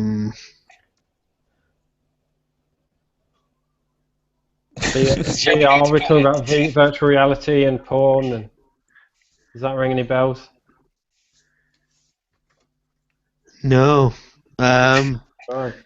Oh, fuck. Bangkok Ian, incidentally, says he has 88 gig of porn for the Gear VR.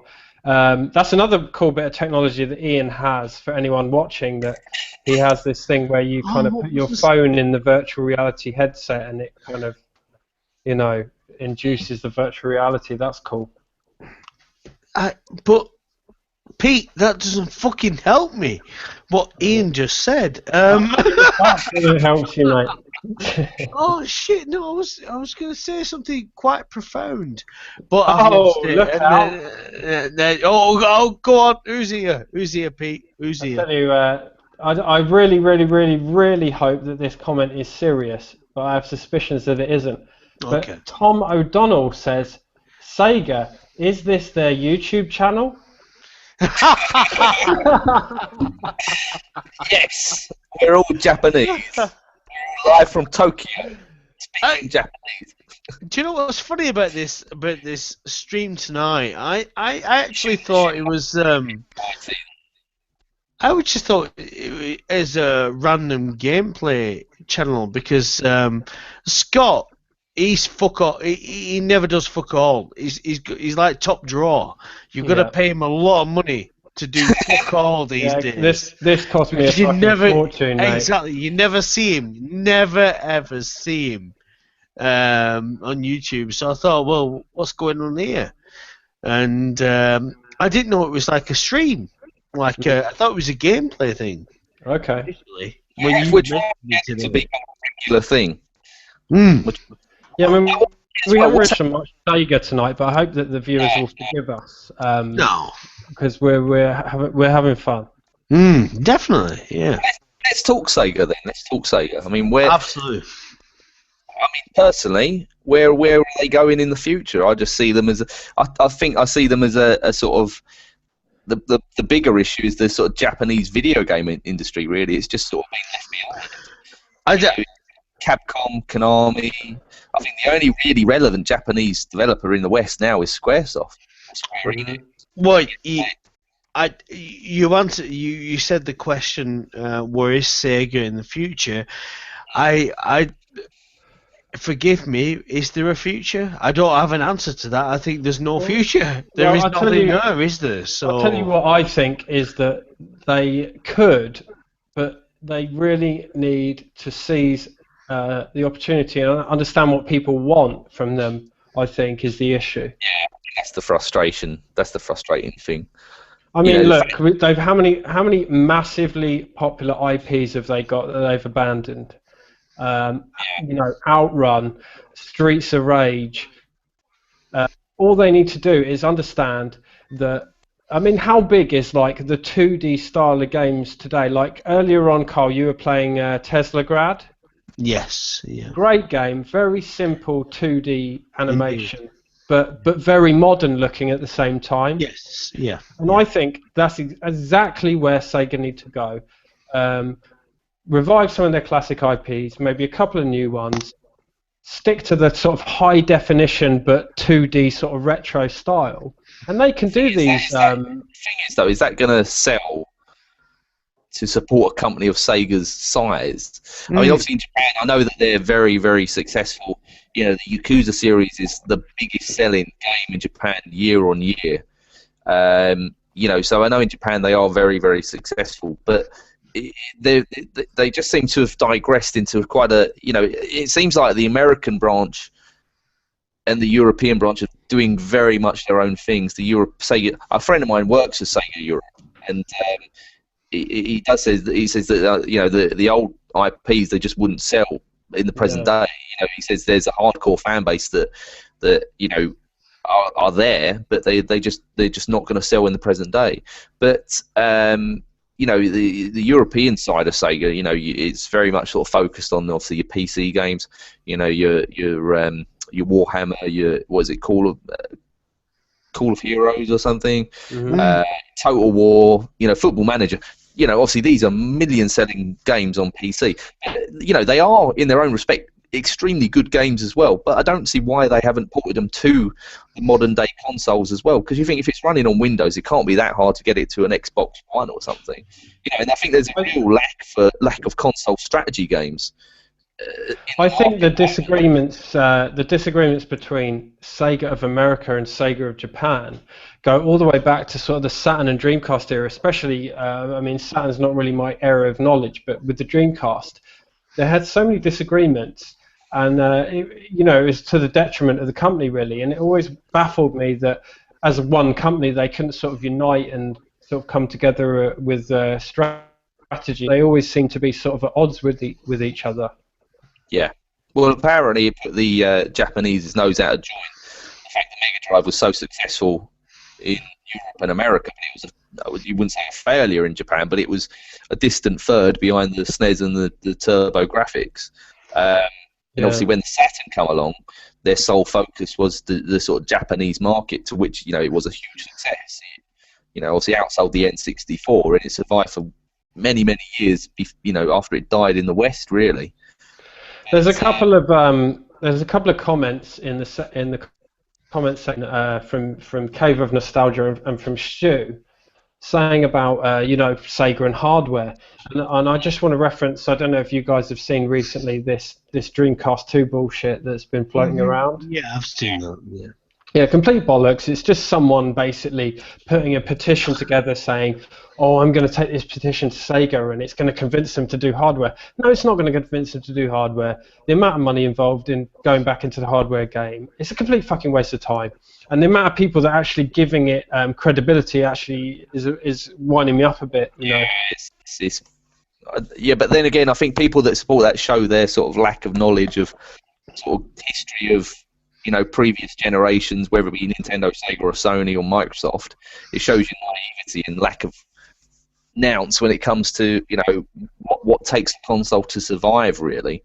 Yeah. Sega haven't got the expertise in terms of developing hardware anymore, and they haven't got the internal development studios.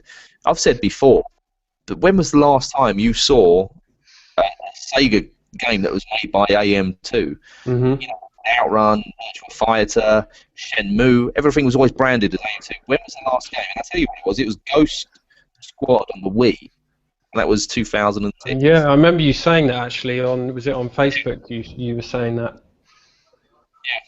Yeah. And it's just, it is a shame how it's gone, but I mean,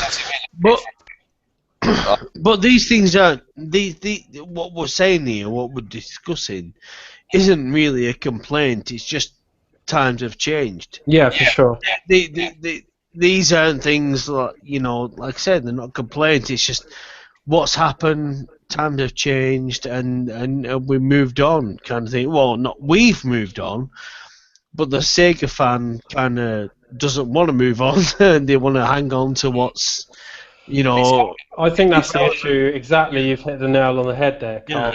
Yeah. That's kind of the same. That's, in a nutshell, what the issues are with Nintendo, is that they haven't moved on, really, is it? They are still really the same company from the N64 days, aren't they, really? Mm-hmm. You know, they've still got very sort of, you'd say, narrow-mindedness to sort of, you know, they go their own path. They don't, you know, they don't see competition, and they don't sort of waver from that sort of, they don't react to sort of competition, do they? They just literally seem to go their own way. And it paid dividends with the DS and the Wii, but obviously with the Wii U, and to a lesser extent, obviously the 3DS, it hasn't paid off. But can I just? Oh, wait a minute. You talk amongst yourselves. I'm going to go for a wee, but I do have a really good point. Well, not a good point. I think it's a really good point. You might disagree, but let me get back to you. 1 second. But yeah, I think that Carl's point on a lot of Sega fans that are stuck in the past is totally relevant, because a lot of people don't seem to understand that you just can't go back to those days and it be relevant today. I think it's I don't think it's just sort of Sega fans. I think it's fans of older style games in general, really. And they don't need to be, you know, Atari or early Sega and Nintendo stuff. I mean, you can talk even like sort of PS2, Dreamcast generation, where games just seem to be a bit more sort of pick up and play. There wasn't as much baggage that comes with games nowadays. I mean, obviously, I've had a PS4 and I sold it. I don't regret it, because even now, I don't. The PS4's been out for what, 2.5 years now. I don't really think that there's no games that scream that I've got to buy it. You know, I just see the same sort of stuff every year coming out. You know, big budget Call of Duty, FIFA. It is the same stuff every single year. And I get the fact that there are games that cost millions of pounds to make, and the risk-reward element.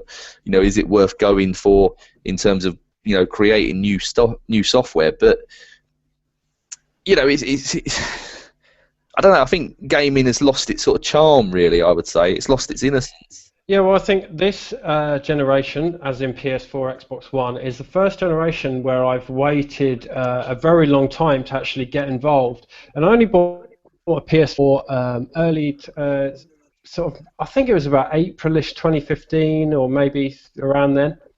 And because I got one for 200 quid brand new. And I'd waited for ages, and it was because The Witcher 3 was coming out, and I wanted to play it. But up until then, I'd not, there was nothing that I was that bothered about playing, and now playing Fallout, and I'm enjoying that. But it's been a very underwhelming generation for me so far. Yeah, the fact that the two consoles are so similar as well, in specs and games. When you're splitting hairs between, this one runs at 1080p and this one runs at 1080i.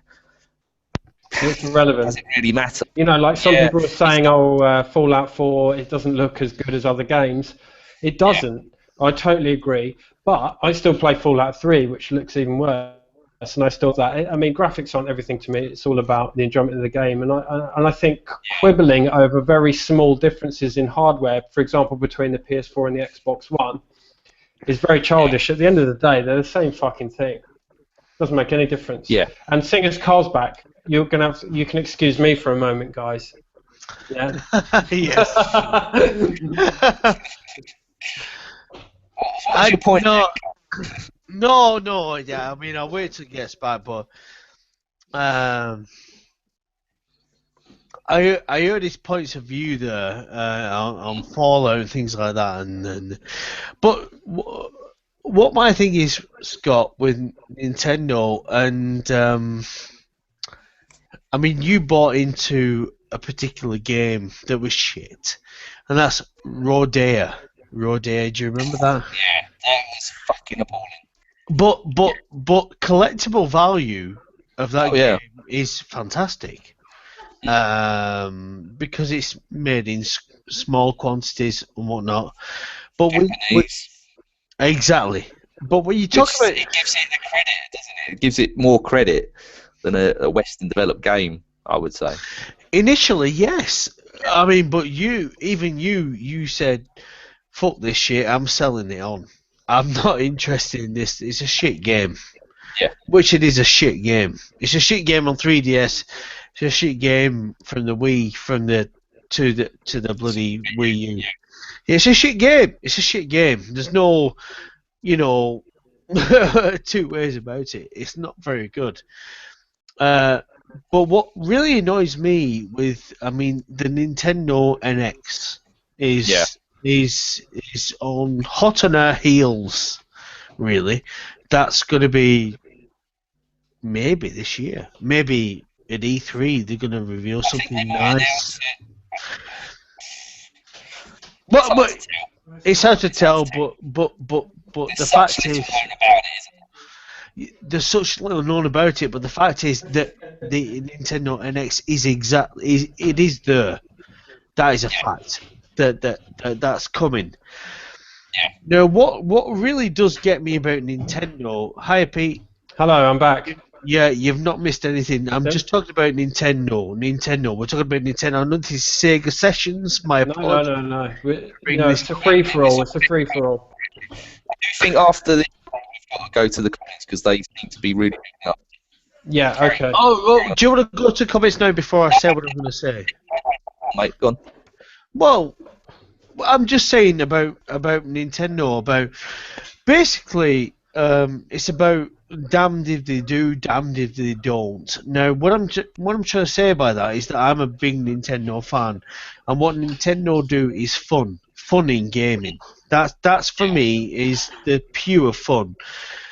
Now, when you talk about Nintendo NX, what are you expecting? Are you expecting Mario Party 11? Yes, you are. Are you expecting Mario Kart 9? Yes, you are. Are you expecting a brand new Mario game? Maybe Mario 3D World 2, whatever, the extension to the Wii 4D World. 4D World, whatever. Yes, you are. You're expecting these things. What do you expect as a Nintendo fan? These are the things but people is a Nintendo console with the strong third-party support of an Xbox or a PlayStation, isn't it? Then you get the best of both worlds. You get the exclusivity of Nintendo, and then you get the strong third-party. And it seems like they want to try and make amends. I mean, it definitely the NX seems to be more in line with the current two, and they seem to want to re-establish their sort of relationship. I mean, I don't really know much about this NX. I don't know if you guys do. But one interesting thing I noticed with the Wii U is people always expect the same old stuff. If you look at one of the most successful games, it's that Splatoon, which I've not played. But, you know, that's a new IP, and it's done really well. Amazing game. Yeah, really good. It's good fun. Good fun. I said fun. Sorry, Pete, but I said fun. That is what Nintendo do. They do fun. Totally agree. They've taken a sort of a genre which is extremely stagnant with the amount of titles that just look like copycats of each other, and they've taken it and flipped it on its head, put their own spin on it, and made it fun for kids and adults with Splatoon. You know, and I think Nintendo are the only company that can really do that. Yeah, absolutely. I agree. Okay, I'm gonna pop into the comments. Bit of talk about Sega going into developing consoles, which we all know is not going to happen. Pat, any old username is here. Hey.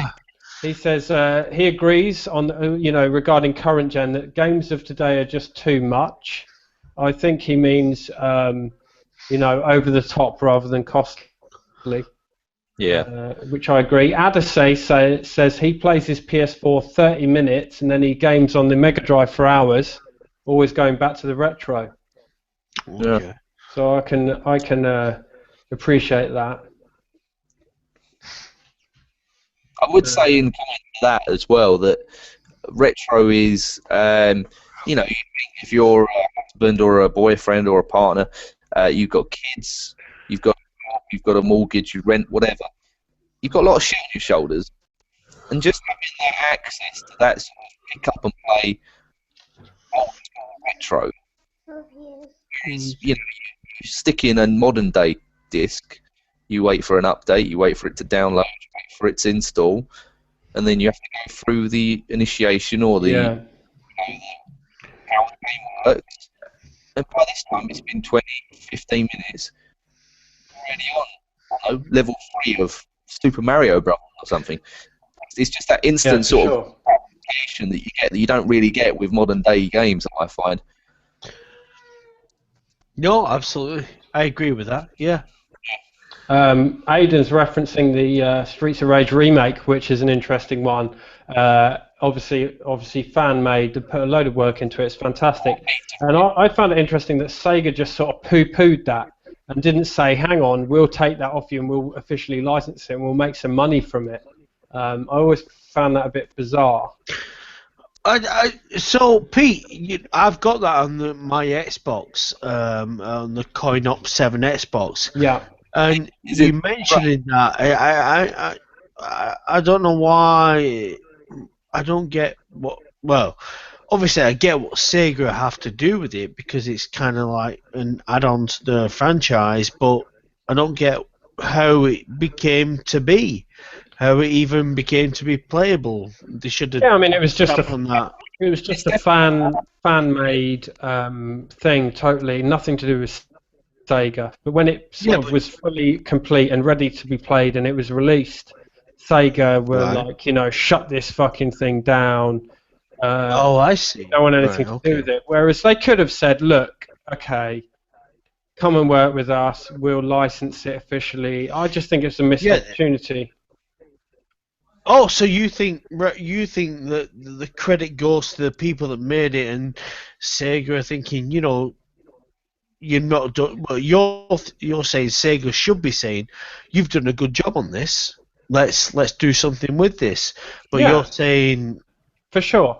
Like let's say if Sega aren't happy with the finished product, they could support them and get it to the point where they're happy with it and release it as say Streets of Rage, whatever, on PSN, on Xbox Live. But instead they just shut it down. And I think that was not a good decision. Ah, right, okay. I didn't know that. They have dipped their toe in the sort of remake before. There was the Golden Axe remake. They remade Shinobi a couple of years ago. And these sort of remakes have not really sort of hit the market where they maybe previously. I love, obviously Carl will agree with us, but we had fantastic time playing Sonic and All Stars Racing online. You know, we used to. God, yeah, Wii U, yeah, absolutely. What a game! And it's an absolute Sega homage to sort of like the old school. So there's definitely a market for, you know, these games. I mean, that's like a love letter to Sega fans, really. You've got like the Sega classic remixes, like Golden Axe and what have you. All the stages are themed around classic Sega IPs. Pete, do you know what about? Forget that, Pete. What if you look at the pure gameplay alone? I mean, that game, look, it rivaled any Mario Kart game you could ever mention, because it was absolutely fantastic. It really was. And that's, you know, it shows that they can get it right. I mean, that was developed by Sumo Digital, who, you know, do a lot of racing games. They develop Forza, don't they? So, you know, they developed like the latest Outrun, you know, a couple of years ago. So, you know, they've definitely got their, you know, their fingers in the right pie with them. But you know, it is a very, very good game in its own respect. We got an interesting comment from Pat, and the old username here, going back to Nintendo, Carl. And he says he thinks Nintendo are for the family and not for the gamer. And I would slightly disagree with that. Personally, I think one thing Nintendo have always done really well, and they still do, is handhelds.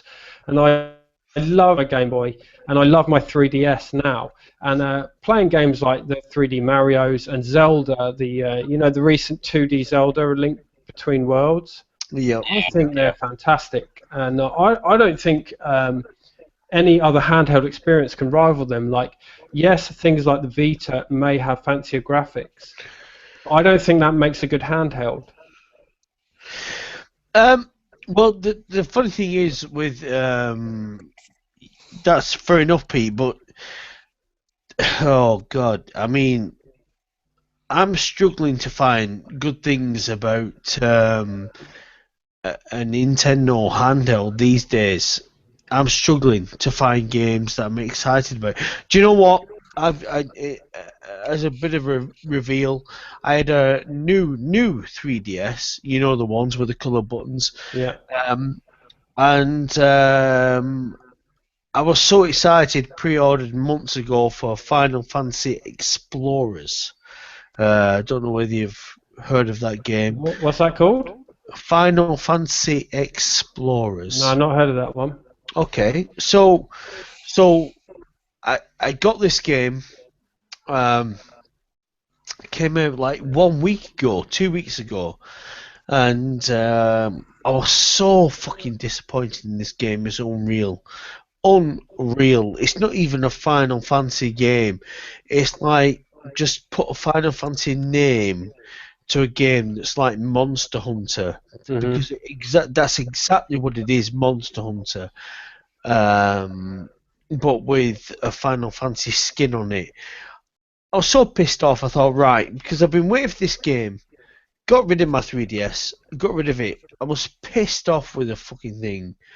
I'm fed up with.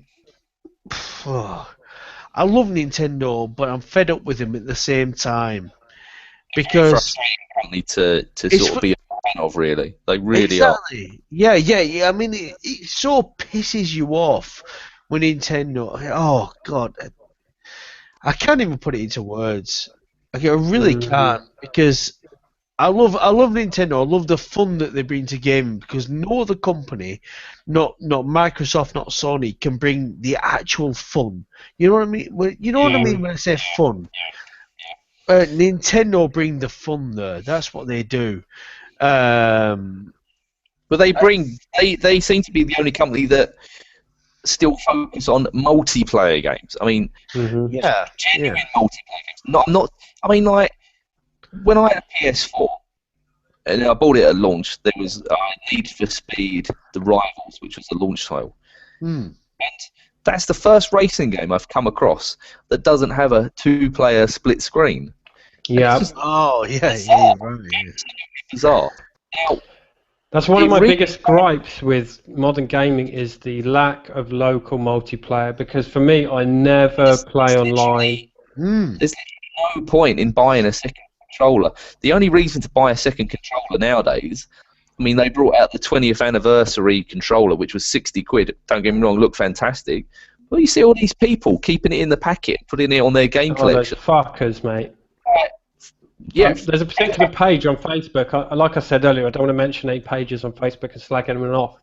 There's a particular page where everyone bums this, you know, the VGA, where you get them graded. Oh, yeah, Graded.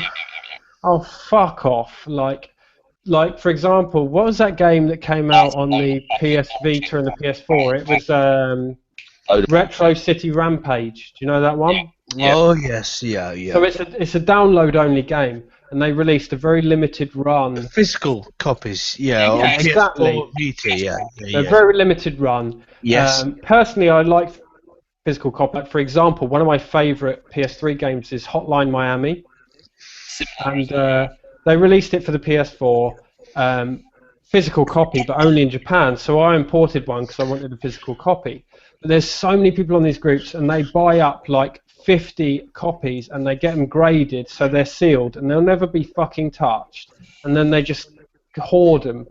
It's like, you fuckers. Like, there's so many people that want to play that game and want to have that copy, and I just hate it. I can't stand it. Well, can I just ask you, Pete? You said two things there, and you say you want to play that game, want to own that game. Mm-hmm. You can still play that game physical, you know, via the store. But what about owning the game? I mean, case in point. I mean, are you talking about like people playing the game? Just playing the game that want to play the game because that's available to them. Yeah, like, I'm just saying, case in point, Hotline Miami. I have them both anyway on PSN. I can play them anytime I want. But I wanted a physical copy. I would rather not have it. If I had the choice of saving my money and not having a physical copy or downloading it, I would rather not have it, because to me, I have to have that physical copy. You know, I downloaded a couple of £100 worth of downloadable games on my PS3 when it was, you know, in its prime. Yeah. And you know, you max out the hard drive, and they're pretty much gone. You know, it had the yellow light of death, and I ain't really reinstalled my profile, so all those games are gone. And they were really good games, but because they didn't get a physical release, it really put me off buying any more downloadable games. I think with music and iPods, it's disposable to a degree. Certainly, you know, but with games, because it is your hobby and your passion, you're a bit more wary, and obviously because they are more expensive than a 79p download. You know, I'm just a bit wary of downloading games. You know, it's like they've got Bayonetta 2 for $12.99. Yeah, for sure. What? How? What kind of price? No, I don't believe it. I don't believe it. Such quality cannot be so cheap. Yeah, don't get me wrong. It's a brilliant game. Can I just say, guys, in the physical game. No, I won't have it. I won't have that. That's not so cheap. I won't have it. If I can just interject, we have a new viewer, Cool Kid 14578 in the comments. Hello, Cool Kid. And he asked for a shout out, which I'm more than happy to give. Yes. And I've just thought I'll have a look at his channel. And I look at his channel, and his last video is called "Hanging at My Grandma's Palace." Wow. So I've subscribed. I will subscribe. Yeah, for sure. So I'd suggest everybody watching. 14578. That's the one. So definitely. Check that chap out. We've got Ken Neo. Kenny saying he didn't know Hotline was released in Japan. Physically, he's ordering it now, which is great. And yeah, it's. If anyone's interested, you can buy it on Play Asia, and it's called Hotline Miami Collected or something, and it's the first two games, or the only two games, and it's in a package. Well, didn't they? Sorry, mate. They actually did a physical release. It was either that or Retro City Rampage. They did a physical release for. Yeah, that was Retro City Rampage. They did a physical. Yeah. But Hotline Miami has a physical release in Japan, but it's not limited. You can go and buy it now on Play Asia. No problem. That's right. Yeah. But yeah, I think those people who hoard these rare games, I'm not a fan of these people at all. Was what I was getting at. But we are hoarders, aren't we? Really? We are, but I mean, at least like I'm intending to play the games I have, and I'm not like sitting on 50 copies of one fucking game. I don't have more than one copy of anything. Pete, with all disrespect, with all due respect, not disrespect, but that's bullshit. You are never ever gonna play your entire Dreamcast collection, and that's a fact. Even you'll admit that. No, I will admit that. No, I agree. Yeah, but you've reached a goal. You've reached an accolade. It's been a journey. You've got to that. Tick, isn't yeah, it? like you know. And I'm only jealous because the closest collection that I've ever got is the Dream collection. Mm-hmm. Dreamcast collection, I should say. You often said that the Dreamcast is your favourite console. It is my favourite console without a shadow of a doubt because I like arcade games and arcade style games, and there's no console on the planet better for that than the Dreamcast. Definitely. So and that's yeah.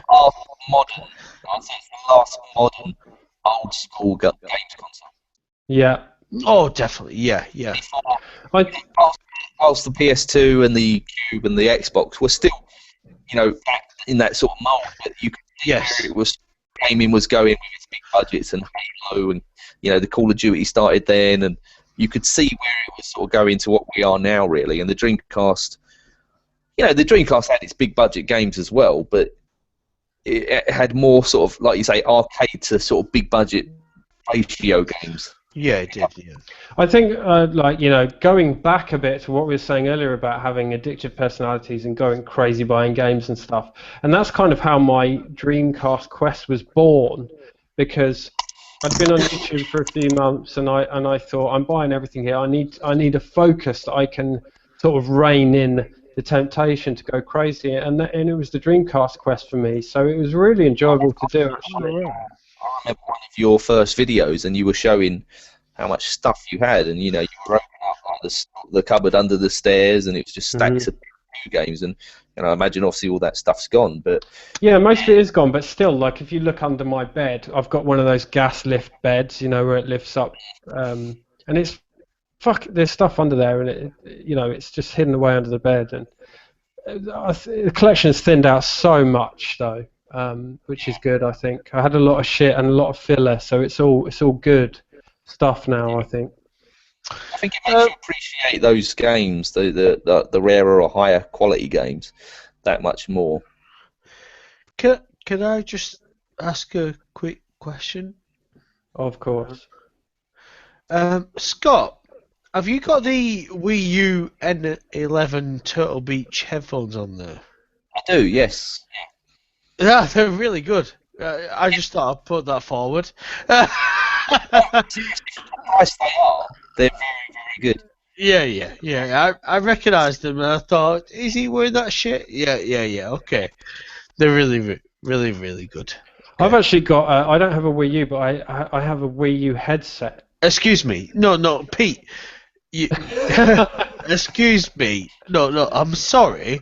I thought you said to me just then, or to the viewers, you don't have a Wii U. I know you're lying because you're not that much of a moron. No, I meant I've got You've got a Wii U, obviously. Yeah, obviously. I've got 17 Wii U's still, yes, and they've all been graded, and I haven't touched any of them.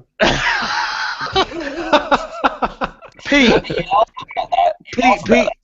people that buy the console variants, and I mean, like, how many console variants have there been of the Wii U box? Well, this is yeah. To me, there's one thing collecting games, but to collect console variants, Scott, I think my friend, you can't let Pete get away with not explaining why he doesn't have a Wii U. He's let me off the hook there, hasn't he? Scott, come on now. Join me, Scott. Join me. Pete, tell us. Exactly. I'll tell you exactly why I don't have one. Because I'm a very, very patient person. which is why my Dreamcast collection for not a lot of money, because I will wait and wait and wait. And I really want a Wii U. Mario Kart, for example, I desperately want to play 3D Marios, but I will get one when I find one for the right price. Can I just say? I think it's only going to go up. It's not going to go up. Are you mental? Yeah, I don't. Talking shit, Scott. Yeah, Scott, I don't think it'll go up. Like, Scott's fallen into the trap of all these people who are buying every single Wii U variant and they're sealing it up and like, oh my god, because the Nintendo NES is worth money now, my Wii U is going to be worth money in 20 years. No, it isn't, because like, look how many people were gaming and how big gaming was in '96. Look how big gaming is now. They're not going to be worth shit all, mate. In your face. In your face, Scott. And that's a fact. I would say is that there are hard to source Wii U games at the moment for a reasonable price, and it seems an abnormally large amount that you struggle to get for a decent price. I'm not talking like hundreds of pounds, but I think games that have been out maybe a couple of years and not quite well, to still get them for a decent price is quite hard. Mm. Yeah, Stu Tootie UK is agreeing with you, Scott. He says that he thinks there'll be a small dip and then the prices will climb. And he said the GameCube wasn't worth much 1 or 2 years ago, and look at them now. Yeah. Yeah. Well, Tootie UK, if he says anything about collecting... Sorry? I was saying that we use a much better console than the Cube as well. And it's sold less. Yeah. Oh, yeah. No, what I was saying, if Stu says something's collectible, then with this collection, I'm going to agree. Because he seems to know what he's bloody doing, doesn't he? So, he does, and you know what? Like, we were talking earlier about people who have relatively large collections. And if you're in a position to do it, why not? Absolutely. I agree. Yeah, and I think Stu does it the right way. He does a lot of wheeling and dealing. He doesn't fork out a lot of money. Mm. That's the way to do it. And I think I'd agree with you, Carl, that if Stu predicts a peak in value of something, it's more than likely going to happen. I think if you look at the cost of how much a Luigi is selling for now. Oh, sealed. It's ridiculous. I mean, and that big game. If you look at Donkey Kong Country Tropical Freeze, Pikmin 3. Yeah. There's Definitely, Mario 3D World. It's the I know Nintendo.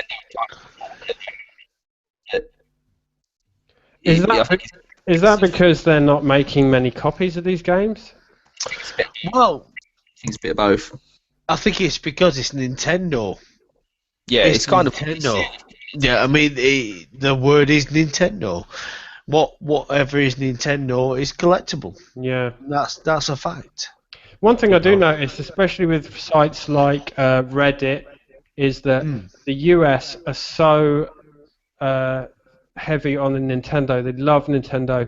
They're all about, oh look, I found Zelda in a charity shop, and everyone's like, oh my fucking god. Whereas it's not that amazing, really, is it? Like, how many millions of copies do they sell of these games? And that's why I don't necessarily have Zelda stuff. Nintendo are very, very.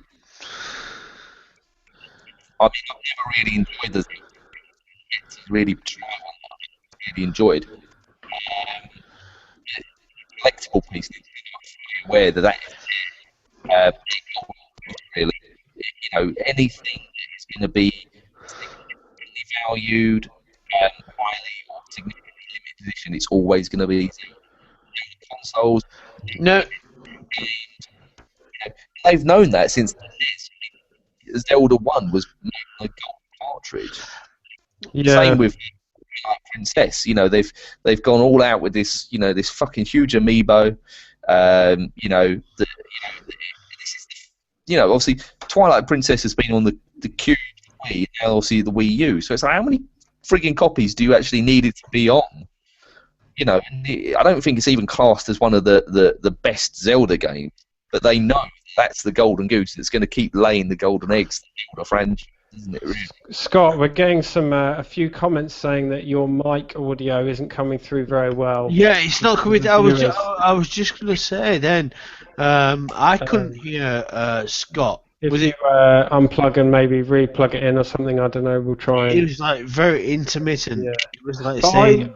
Just going off what Scott was saying there, for whatever people heard, was stuff like collector's editions and what have you. Is one thing I noticed is people collecting, for example, PS3 and PS4 collector's editions, and from my experience, they depreciate in value, bar one or two that will increase in value.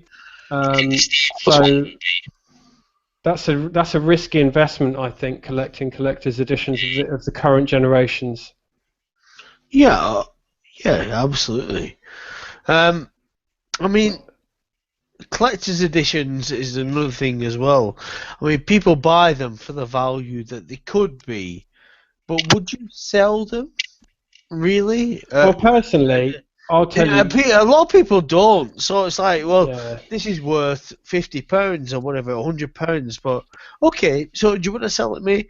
No, they don't. I don't get. I don't get the whole value and what it's worth. Well, I don't know if I did a video quite a while back, which didn't get a whole load of views. Right. Okay. Which was my PS3 collector's editions, which I had quite a few of. And I actually sold them all a while back, and I bought my PS4 and I bought a ton of other stuff. I made about 400 quid in a weekend selling them, and I just thought, I've got these games already. They're just sat there in the box, and the issue for me was space. Got so much fucking space. So I sold them all, but I kept my Fallout 3 and my Fallout New Vegas, and that's the only ones I have now.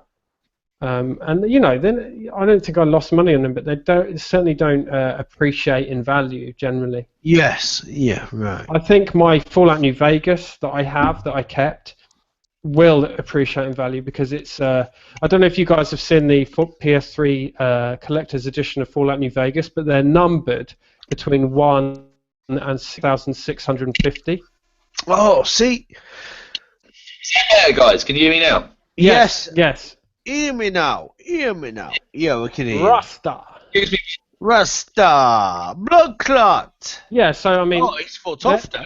Yeah, what's it count? Can you hear me? See you later. Yeah. Yeah, so Carl, they're numbered 1 to 6,650. They made 6,650 of these things. And mine is numbered number 1.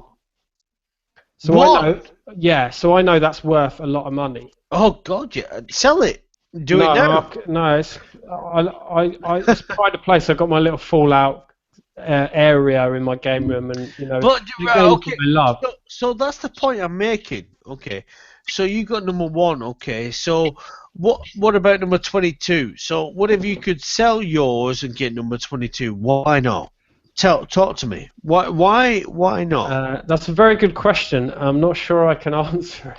No, but that's what I want to know, because this is what I don't understand with, and I never knock it with video game collectors, because it's a personal preference. It's what you want to do. So who am I to say what you shouldn't, what you should do?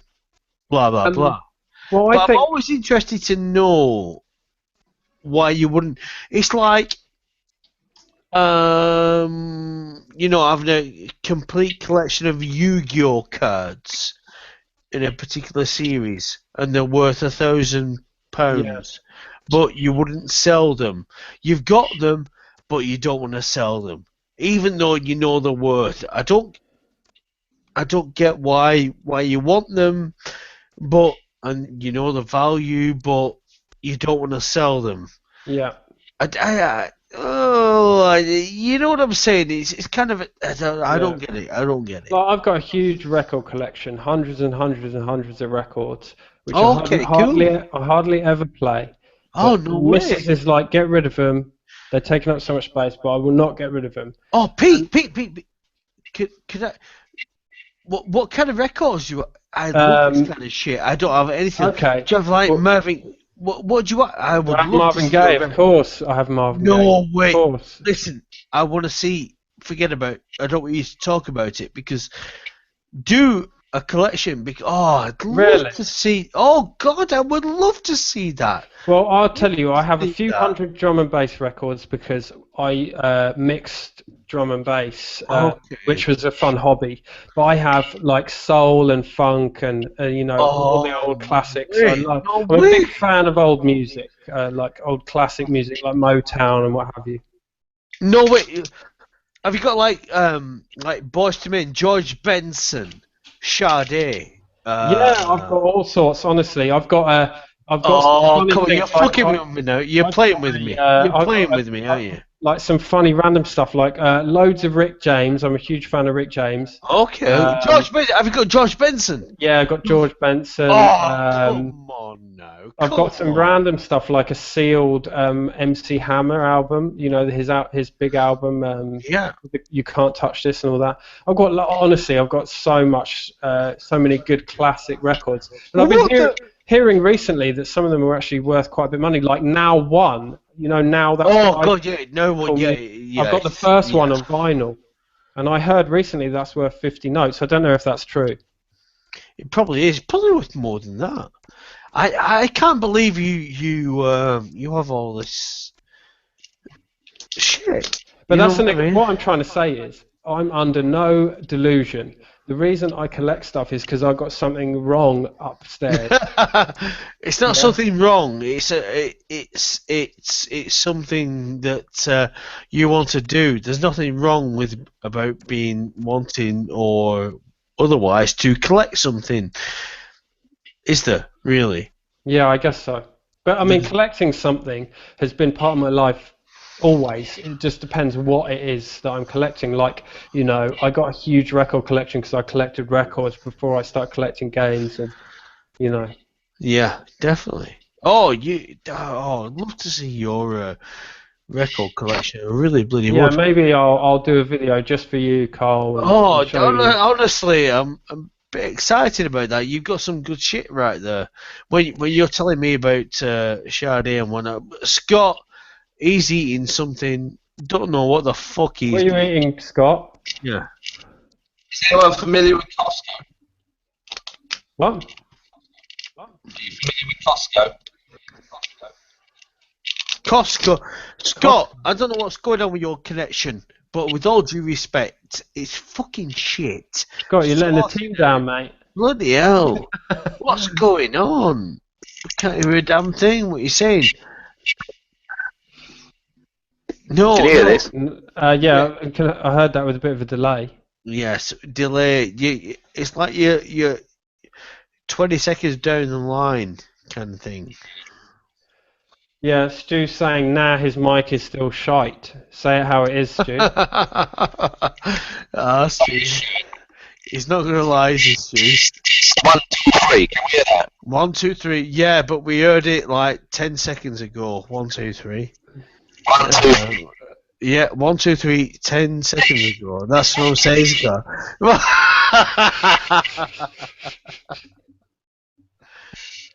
Ken Neo says, Scott, you're going to the Phantom Zone, which means you're fucked, I think.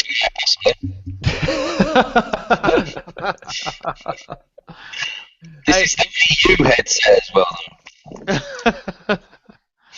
There's nothing I like it. Scott, we've been talking about collecting records. In fact, I also used to collect records, not so much now, like the odd one here and there, but also actual records, not actual records. What we call records, Yeah, but I think modern music does very little for me. It's all about 70s and 80s, and even like listening to a lot of 1940s stuff lately. Big fan of that. Okay, so 1940s, you say? Well, I don't know about the music, but I have been quite hooked on 1940s movies. Like really? Ingrid Bergman. Oh God! Sorry? So that surprises me. No, no, no. Well, my favourite movie of all time is Casablanca. Classic. You know, that is my favourite movie of all time, bar none. Casablanca. And when the phrase "play again, Sam" comes along, which everybody knows, it never happens in the movie. It never ever happens. It is like an unknown fact that, not an unknown fact, but a fact that "play again, Sam" doesn't happen in the movie, but it's associated with the movie. Funny that, isn't it? Yeah. Obviously, like one of the classic lines from that film is, "Frankly, my dear, I don't give a damn." I don't give a damn. Yeah. And I was watching this history of swearing in movies the other day. Okay. And apparently, when it was shown in theatres and that phrase was spoken, most of the time the whole audience physically gasped, like, because the word "damn" was spoken. Okay. That was the first time the word "damn" was said in a film. Oh, no way! Yeah, and it's really shocking for the time. I didn't know that. Know that. Apparently it was really, really shocking for the audience. All right, okay. I think that's interesting. Yeah, definitely. Yeah. I mean, I love all. I've been getting into, like, you know, black and white movies, really. Yeah. I love those movies. Those are proper acting. You know what? You know what I mean? Like, that's real acting. There's no messing about with it. I don't know whether that makes sense. They say that. They say that they get there's like experiments and they get an actor and they get them to deliver a line, and then they put that scene into various contexts. And then when you watch it, it's like, wow, that's amazing acting, showing he's angry or showing he's upset or showing all these different emotions. But it's actually the editing that conveys those emotions. Whereas those early films, it is all down to the acting. Oh, I was going to ask you that question. Are you talking about the later films today or the earlier films? But you answered that in your last comment there. So yeah, so that's what it's all about. Yeah. So. Hitchcock, you know, I mean, it's not going back as far as the 40s, but no, Hitchcock. Like Rear Window. Have you guys seen Rear Window by Hitchcock? I've seen it. Yeah, I've seen it. A fucking great film. Yeah, it is. I love the classics. That's probably one of the things that people on YouTube don't know about me. But yeah, I know the you can't beat them. I feel like we're learning a lot about you tonight, Carl, which is nice. Definitely. Oh yeah, but yeah, it's no. Guys, we've got a comment from a Joe Bunting saying you sad cunts. Oh, I hope that's directed at me solely because I love it. I hope it's directed at me as well. To be honest. I'm listening to all of us. Oh, Scott and Tootie has got us some tips for you. Turn off your porn torrents. Maybe that's your bandwidth problem. So let me get this straight, guys. This is your first ever stream. Yeah. Scott, Pete, on. This is the second time we've actually spoken, Scott and I. But tonight, this is the first stream. Definitely, yeah. Stream. All right, okay. It's going alright, I think. We're doing alright. Oh, it's been a fantastic stream. Yeah, I've really enjoyed it. I've got to point out, Carl, what's happening with the two FBs, though? Yeah. Our inspiration. Used to be a monthly fixture. Used to thoroughly enjoy that. You know what's funny? Okay, so this is... honestly, I couldn't make this up really. But what's funny about this is that we tried to schedule a Two Fat Bastards stream, you know, every single month.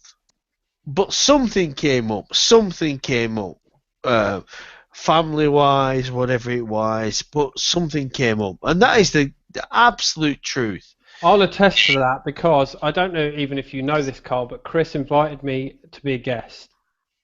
Yes, many months ago. Yeah. And yeah, kind of I know some family stuff or whatever came up and Yes. it didn't happen. So It's absolutely true. Yeah. yeah. It's like the most unfortunate series of events ever when we seem to announce a stream. Now, on admittedly, the last one, Chuck Rock was all for it, all ready to go, and It was cut short. Sorry? Was it that one that was cut short? Was that the last one? No. We didn't even do it, but I kind of basically said I can't be asked, and I think I did a gameplay stream or something like that. But I don't know whether Two Fat Bastards will ever be back. If I'm honest. Oh, come on, man. Yes, it's absolutely true. I don't know whether. It's been so long. GPOYT now, though. No, I was just about to tell all the viewers to go and subscribe to you, but if you're not going to do fuck all, No. Subscribe anyway. It's a history of colourful language, isn't it? Well, the GPOYT and the Two Fat Bastards. That was but these days, I mean, from myself and Chuck Rock himself, we do you know what's funny? I've not actually spoke, for the people that are in the, might think, they're joined at the hip. I've spoke to Chuck Rock or sent him a text message or been in contact with him just once in probably months. Wow. So it's not as close knit as what you might think, which upsets me, if I'm honest. So, but I know Chuck Rock. I know he's like in contact with a ton of people on YouTube and whatnot, and who he's met on, but not so much me. So it's I don't know what to say about that, but That's a shame. Yeah, it's a shame. Yeah, but what can I do? Oh, well, I know Chris has had a tough time lately, and what have so. Yeah, definitely. Yeah. If you don't feel the burn anymore, then you don't feel the burn. I suppose everything just comes to an end, doesn't it? So it's the natural progression to, when it's best, I guess.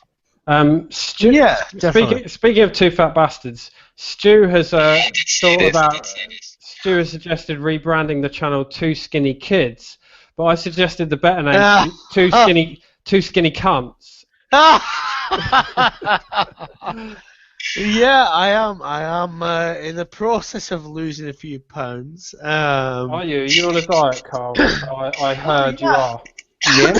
I've lost 7 pounds in 2. Well, looking trim. Good stuff. I'm looking trimmer. Right, nobody laugh, because this is deadly serious. No, I'm on sort of a diet as well. No, seriously, right? Because shit. No, don't fucking wait for it. Because as I said, I was a waiter for 15 years. As a job as a waiter, you walk more than any other job. Constant exercise.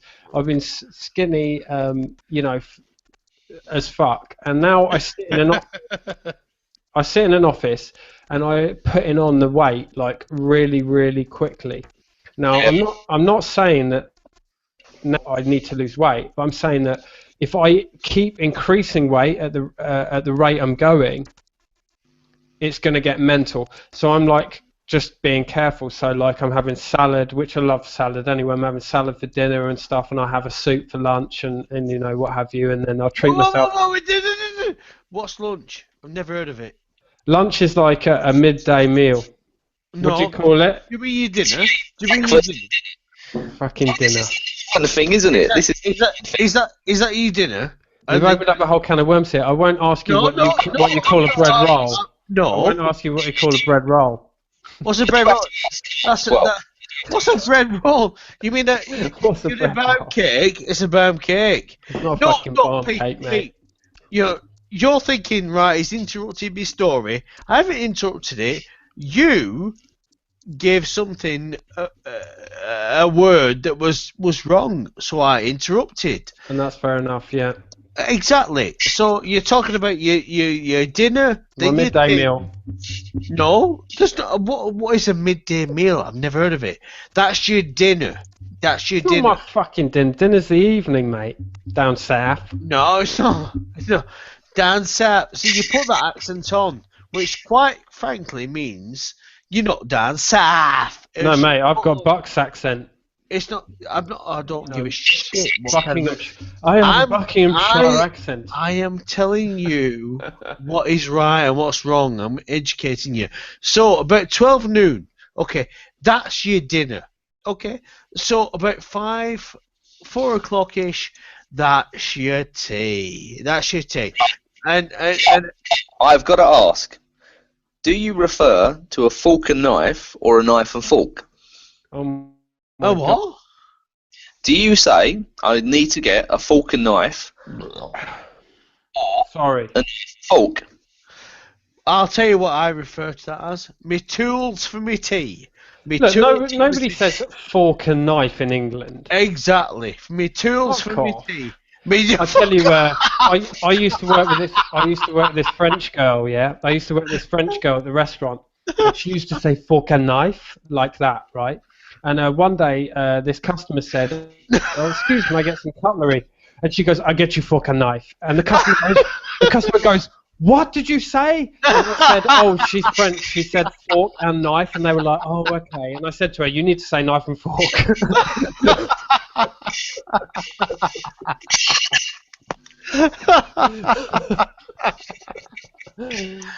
Brilliant. Shall we go to the comments?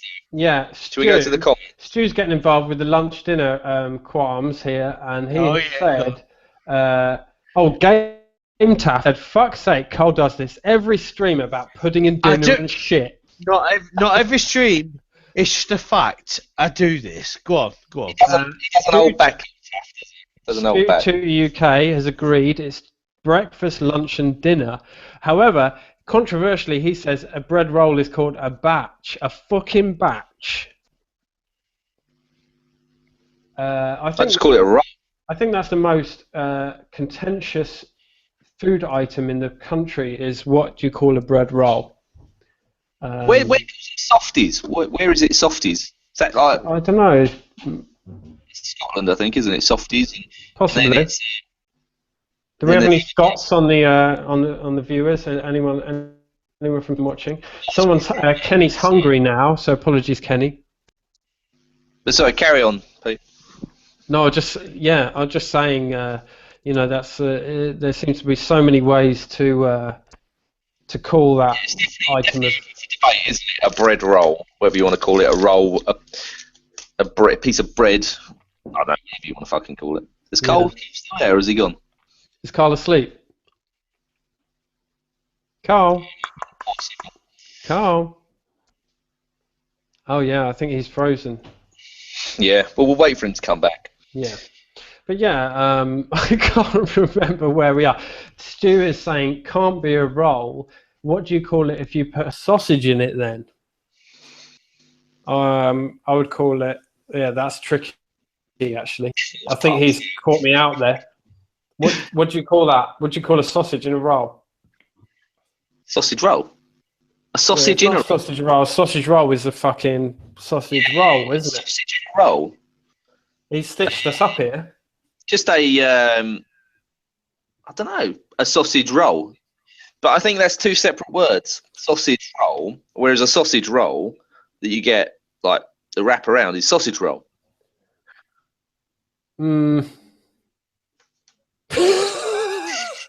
It's a tricky one. I'll give you that. It's a tricky one. Right. Let's let's get back on something relevant, I think. Yeah, I think so, because the comments are going mental on suggestions for the name of it now. Yeah, a dog, apparently. Hot dog, yeah. I mean, hot dog makes sense, actually, doesn't it?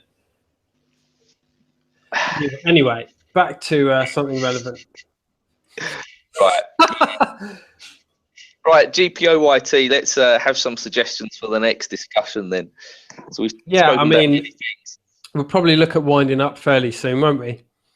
So suggestions for next time are very welcome. Yeah. If we keep going to maybe potentially 11 or so, we'll see. Yeah. Although, you know, I am quite busting for a lash. That's an issue. Do you know what? It's because I never drink, and I've had fucking 4 cans of this and a glass of prosecco, which is like a month's worth of booze for me. I don't touch it. You don't do what? I don't do wine. No, I mean that's just a little bit, but I've been drinking mostly cider tonight, so. Oh, it's not cider too sweet though. That's the. Well, not if you drink dry cider, you plum. Yeah, but all this fancy, like the you know, all the what is it, the Klinsberg or whatever you fucking call it. Copperberg, that's it. It's that's just like very, very sweet. It's like pear drops from the sweet shop. Yeah, it's really, really sweet. And you can't. Personally, I like dry cider. I do like sweet wine though. Yeah. Getting off topic again. Yeah, I know. Let's get on something. What other comments are we having? So we've got a comment from Ken Neo. You guys a fan of Sonic 4? Oh yeah. You go first if you want. I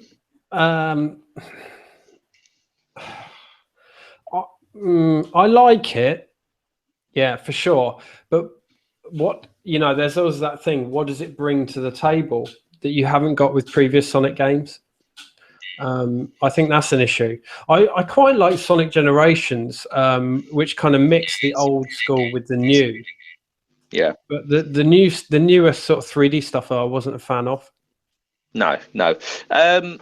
For me, Sonic is. I think the quality control has been really up and down. I think since Sega went third party, they've had some really good highs with Sonic. They've had some really low lows as well. Sonic Generations for me was probably the best game that they've done since they went third party in terms of Sonic, not including the All Stars Racing. But the fact that they've done sort of like they've just gone to sort of left field with some of the Wii games, the Dark Knight and the Secret Rings. They did.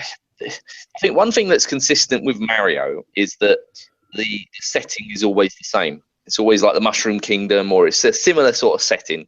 Similar characters.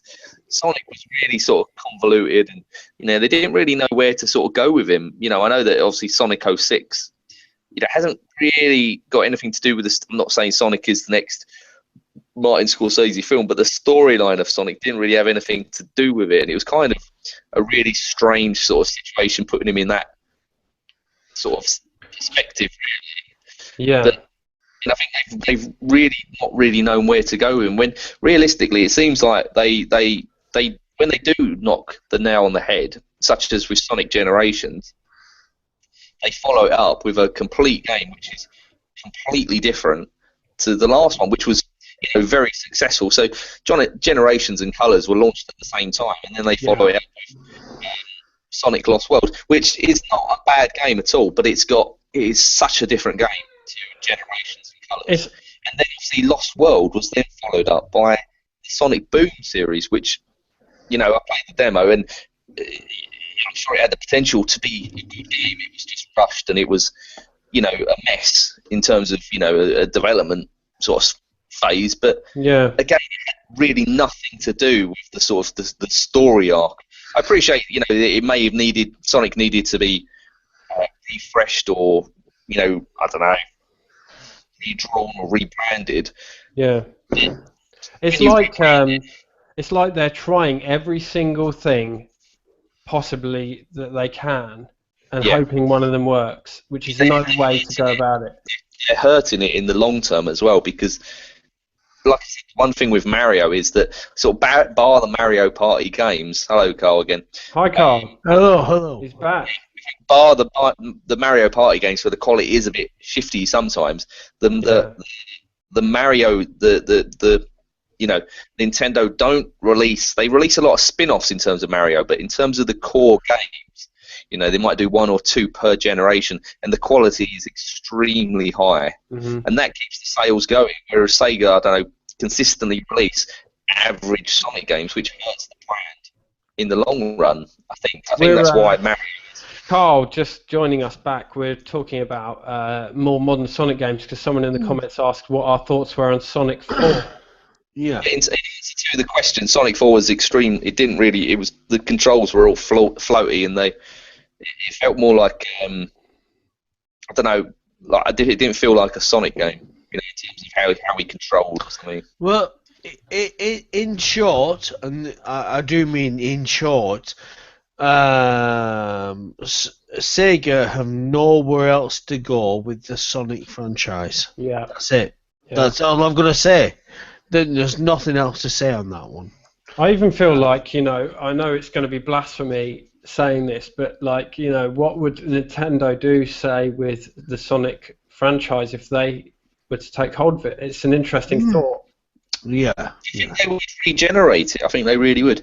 I mean, this year is the 25th anniversary of Sonic, and they're pumping out. Do you ever watch? There's a guy called Tails channel. And he does like a lot of Sonic's or Sega news. And he's gone on to say how much sort of merchandise they're obviously gearing up to some big announcement that's coming up regarding the next. And whether it's going to be Sonic Adventure 3 or Sonic Generations 2 or whatever. I think Carl's got a point. They don't really know where they're going with Sonic, really. It'd be interesting to see what they do, but I think in terms of everyone's opinion, no one's really got any high expectations when it comes to what they're expecting. Really. Yeah. Well, the way I see things, I mean, let's take. We're going to go on Nintendo here. We're going to go on Mario, the platform franchise that Nintendo have done with Mario, and you've seen what happens and the progression from it, and then all of a sudden on the Wii U comes Mario 3D World, okay, and then people that played that thought, holy shit, this is absolutely phenomenal, which is what I did. If you played it, exactly. You just wouldn't, exactly. You wouldn't think, it is beautifully put together. It's well made. Yes. It's fantastic. Everything is there. You can tell that they've had extremely high quality controls, and nothing is left to chance. There's no exactly. Whereas with Sonic, it's a shame that they just don't have that level of precision that Nintendo have got. And in a Sonic game, it's even more important, you would say, the style of game it is. Well, that's the thing, Scott. I mean, you just took it away what I'm going to say there, because you're looking at the Sonic games that are coming out. Sonic Boom. I mean, fuck me. Come on now. That game was, and before it as well. And what's gone wrong? What has gone wrong? I mean, I can't answer it. For sure, I can't answer it. You have to excuse me for a moment. Sorry to interrupt. Carry on. Oh, yeah, go on. I would say, Carl, as well, is what Nintendo do very well with Mario is they build the anticipation for the next one, because they don't constantly release continuous updates. Mario 64, Super Mario Sunshine. You're looking at 8 years between launches. Yeah. So it's building that anticipation, it's building the fan base, and it's building people's wanting to have that game and then, you know, holding it off. So, would you say, Scott, that Sega I've got my view on this, but would you say that Sega in today's modern day gaming view Sega is dead? It's dead. Yeah, I think like most of the Japanese gaming sort of giants, if you want to call them, in terms of the Western world, they are. I think if you look at Konami, you know, that's even more of a strange situation. The way they've sort of like Kojima, you know, their top guy, treated him like shit. Obviously, get Metal Gear Solid 5 out. That's it. Fuck off. And they do. That's it. They just simply Capcom. I would say Street Fighter 5 looks quite interesting. You know, I think that's quite regenerated that franchise. As well. But again, it's just kind of Resident Evil come Street Fighter. Really, there's not really any sort of games by a Japanese developer that sort of stand out in terms of Sega. I think in terms of console markets, I would say they're not particularly relevant. I think in PCs they are. I think the big budget PC games that they've got, I think they're probably one of the top PC publishers. Okay. I mean, Pete's back. I'm back. Right, I'll tell you what, Scott. Why don't you say what you said to me to his fucking face? I bet you can't. I bet you can't. No, don't say it then. I'm going for this. What did I say to his face? Stop. Is Sega dead in the current sort of video games world? And I said from a console sense, I would say yes. Well, yeah, of course. I'd say, you know, they're not relevant, really. You know, they're not on the same level as an EA or an Activision or an Ubisoft. You know, but I think in terms of PC market, I think they are very relevant, probably more so than other companies. You know, you look at the way sort of Warner Brothers treat the PC market with, you know, half-assed ports of console games. You know, was it Batman Arkham wasn't even finished. You know, it seems like the PC owners tend to get a raw deal sometimes because it seems like you know, they I don't know, whilst their versions are often the top ones, they seem to get the buggy versions as well. In terms of Sega, I would say that I think because of the games that they've got coming out, you know, Company of Heroes and, you know, Total War or whatever else, and Football Manager, they're probably the top PC developer in terms of exclusives, I think, with PCs. But in terms of, again, it's a small market though, and I don't think it really, you know, I don't think they are particularly relevant anymore. Yeah, I mean, I think that. I think the bigger issue is the Japanese gaming companies. Really, I think none of them are. None of them are. Obviously, I grew up in a time when, you know, Mega Drive, PS1, all of the top games were done by Japanese developers. Yeah, definitely. So it's more so the other way. And it was also because Western developers at the time, I don't think that they could really teach the Japanese. They've got to a level where they're excelling, really. Yeah, I think, like I was referring to earlier, that they're missing a trick. They've got so many IPs that people really adore and people are really faithful to, but they just seem to focus on Sonic. Like, because Sonic was their mascot for so long, they seem to be like, let's just pump out Sonic. But they've got all these IPs that people love, like Streets of Rage, they've got Golden Axe, they've got Outrun, they've got countless fantastic IPs. I think it's such a small market. I think Sonic is a big franchise that kids still know today, and they still buy the games, otherwise they wouldn't make them. I'll tell you one. When you say Golden Axe, I mean, you know, if they were to do a Golden Axe, would it really sell anymore? I mean, possibly. I mean, if they did a Golden Axe in the style of The Witcher, potentially. Maybe. I mean, I'll tell you, my nephew plays to death this little Sonic game on his phone or tablet. He's only 4 years old, but he plays this game and it's like Sonic collecting rings or some shit, and it's really simple, but you know, they must be making money from stuff like that. Are we keeping you awake, Carl? No, it's just that when you said Sonic Collector rings, is there any other alternative? What he does? I don't know. No, that's true. Carl, you were saying just before you left that was I brave enough to say to your face something? Did I? Yeah.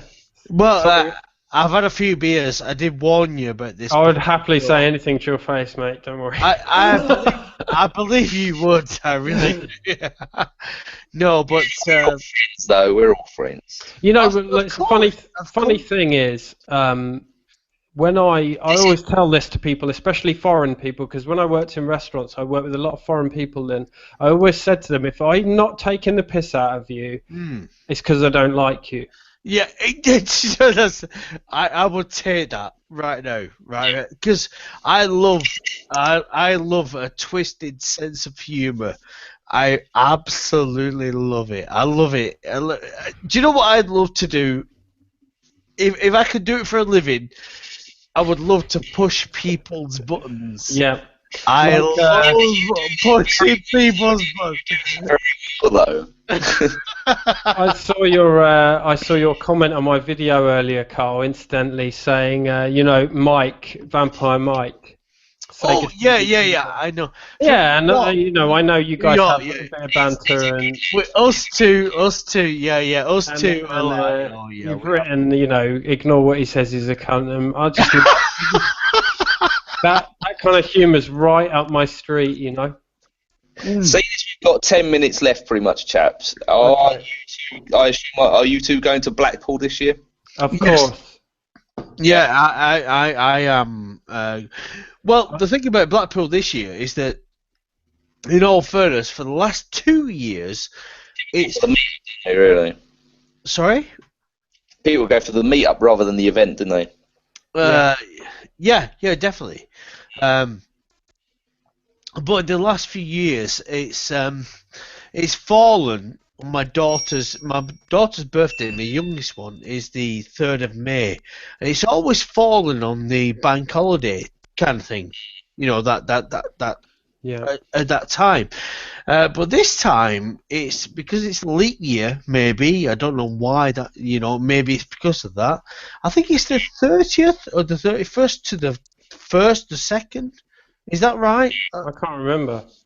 Something like that. So Is it the 4th and 5th, maybe? No, it can't be, because I instantly thought when I saw the dates it was a better date for me. I'll Google it. Yeah, do that, because I think it's before the 3rd. It has to be. They've got one in, is it Bristol? Yeah, it's the 30th. Carl, it's the 30th and the 1st. See, there you go. I knew it was a better date. There's one in Glasgow as well, isn't there? This year. What is it, Scott? There's one in Glasgow this year. Mm-hmm. So that would probably give some of the Scottish tubers a good chance to meet up. Scottish? There's nobody Scottish. That bloody monkey spaz, the bastard. Monkey Spaz will be there on his own. Oh, never mind him. He's a cunt.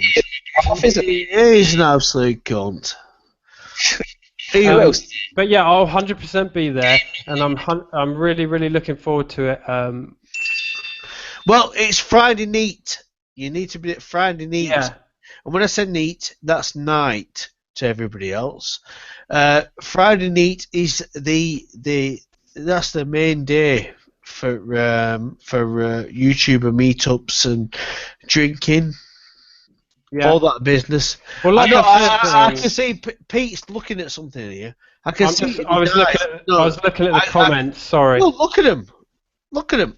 Spell them out. Spell them out. I will do, but I'll just say that, like I said earlier, last year when I went to Blackpool was just amazing, and meeting everyone. I wasn't there. Overwhelming, and Carl wasn't there, unfortunately. Why was it amazing then? If I wasn't there, I met so many great people, and a lot of people like me and Stu to UK, who I'm actually sharing a room with this year. I like him. He's good guy. Sharing a room with Stu this year. If there's one chap I'd like to meet, it's Stu.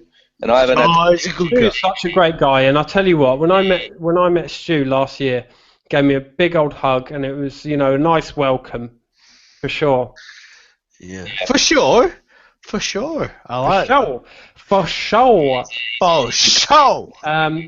We've got in the comments. Oh Christ! I've just pressed something that made the comments go mental. The comments we've got Ryan, Cave of Nostalgia, saying "You funny fucker, Pete." I'm not sure if that's a compliment or not. And he said, "Really enjoyed this. You guys should do this more often." Which is high praise indeed. And Ian, Bangkok Ian, yes, this has been great. Looking forward to the next one. Who said that? Sorry. That was Mr. 360 camera, Bangkok Ian. Oh yeah, very very good. Good chap. Love him. Good chap. Yeah, great channel. What this? I think your first video on the Sega sessions has been a success. I think it's been a success. Thank you. I think we've had controversy as well. But well, a little bit. I think we've covered all angles really on any controversy. Well, I think it's a one-off for me. So next time you'll have somebody else on here. Maybe Chuck Rock. Yeah, maybe. Maybe Chuck Rock will be on the next one. Well, I hope you'll be on the comments on the next one, Carl. I will be in the comments for sure. It's been an absolute pleasure having you on. Oh, yeah. Thank you very much. Thank you. Yeah. Yeah. I think me personally, having started my channel to become part of the community, I think you're very much community player, Carl. I am, but in a dark and twisted kind of way. I do like. I don't shy away from my my beliefs. That's I don't know if that's the right thing to say, but I don't mind what I'm saying.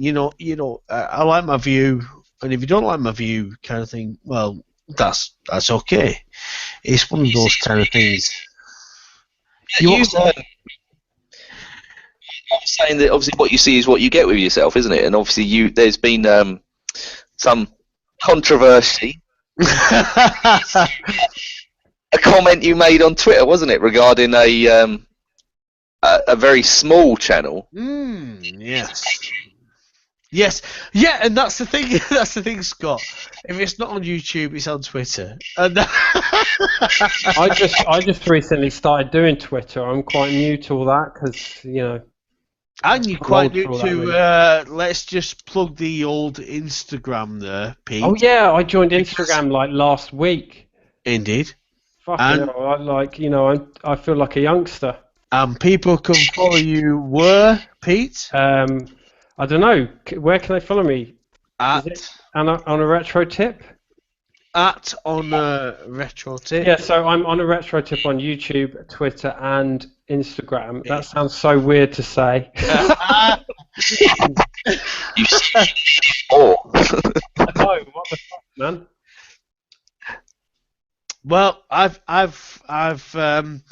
can say I've thoroughly enjoyed the show, and I want to say thank you for inviting me on, Scott and Pete, because I know this was your two shows. I know this was in the planning and in the mix, and I feel privileged to be a part of the show. And I think it's gone down quite well. Thank you. Well, I've enjoyed it. I was quite nervous actually. I can't speak for Scott, but I was saying to the missus I'm quite nervous because, when I record my videos, I can edit out any fuck-ups, but this is raw, isn't it? Yeah. Yeah, you've got to be careful how you word things or how it comes out, and not to target anyone specific or any sort of group of people, because it is live, like you say. It's like anything really. You've just got to think about what you say, but it is good. Yeah, Carl, we really appreciate you coming on. Thank you so much. Oh no, it's an absolute pleasure. And I'll tell you something, Pete. I know you've never done anything live before, like this kind of thing, but Sega Saturn lad, he never fucking does the videos anymore. I know. So that's getting him on is a big draw. It's an absolute big draw. I've forgotten what he looked like before tonight. Exactly. So this is like the creme de la creme. Getting him on. You got nothing to show you. Nothing to show you. The big draw indeed. Just waiting for them to fuck up a bit more, don't I? Well, I'll tell you what. Fucking CEX. CEX, I'll tell you what, Scott. We haven't touched that tonight yet. Well, no, we haven't touched upon that. But Scott, those N11 Turtle Beach Wii U headphones you've got there aren't fucking real. That's what. That's all.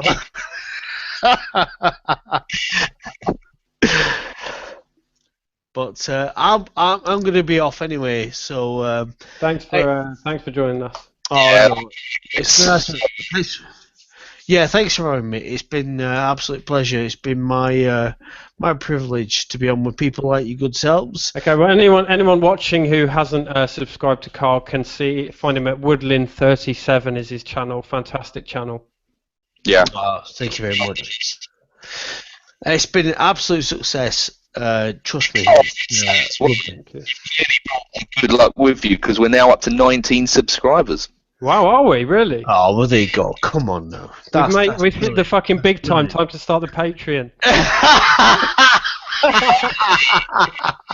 Why? One is called MJR as well. MJR, good old Metal Jesus. You can get a free coin. Not a free coin, but if you're oh no, I can't do it. I'm going. I'll see. Right. Thank you so much. Thank you. Thanks, Scott. He's gone now. Right, you want to wrap up, Scott? Yeah, all right. Thanks to all the people that have commented. I know potentially we haven't got us through as many comments as we would have liked, but yeah, thank you to everyone watching as well, and we will catch you possibly the same time next month, if it's a monthly thing, and maybe with another guest. We'll have to wait and see how negotiations turn out. So yeah, I hope so. Yeah, really, really appreciate everyone who's watched and commented, although we might not have got to them all. Thanks so much for watching and putting up with us on this sort of debut stream here. Yeah, to the next one. Okay, Scott, take it easy, yeah, guys. See you later, mate. See ya.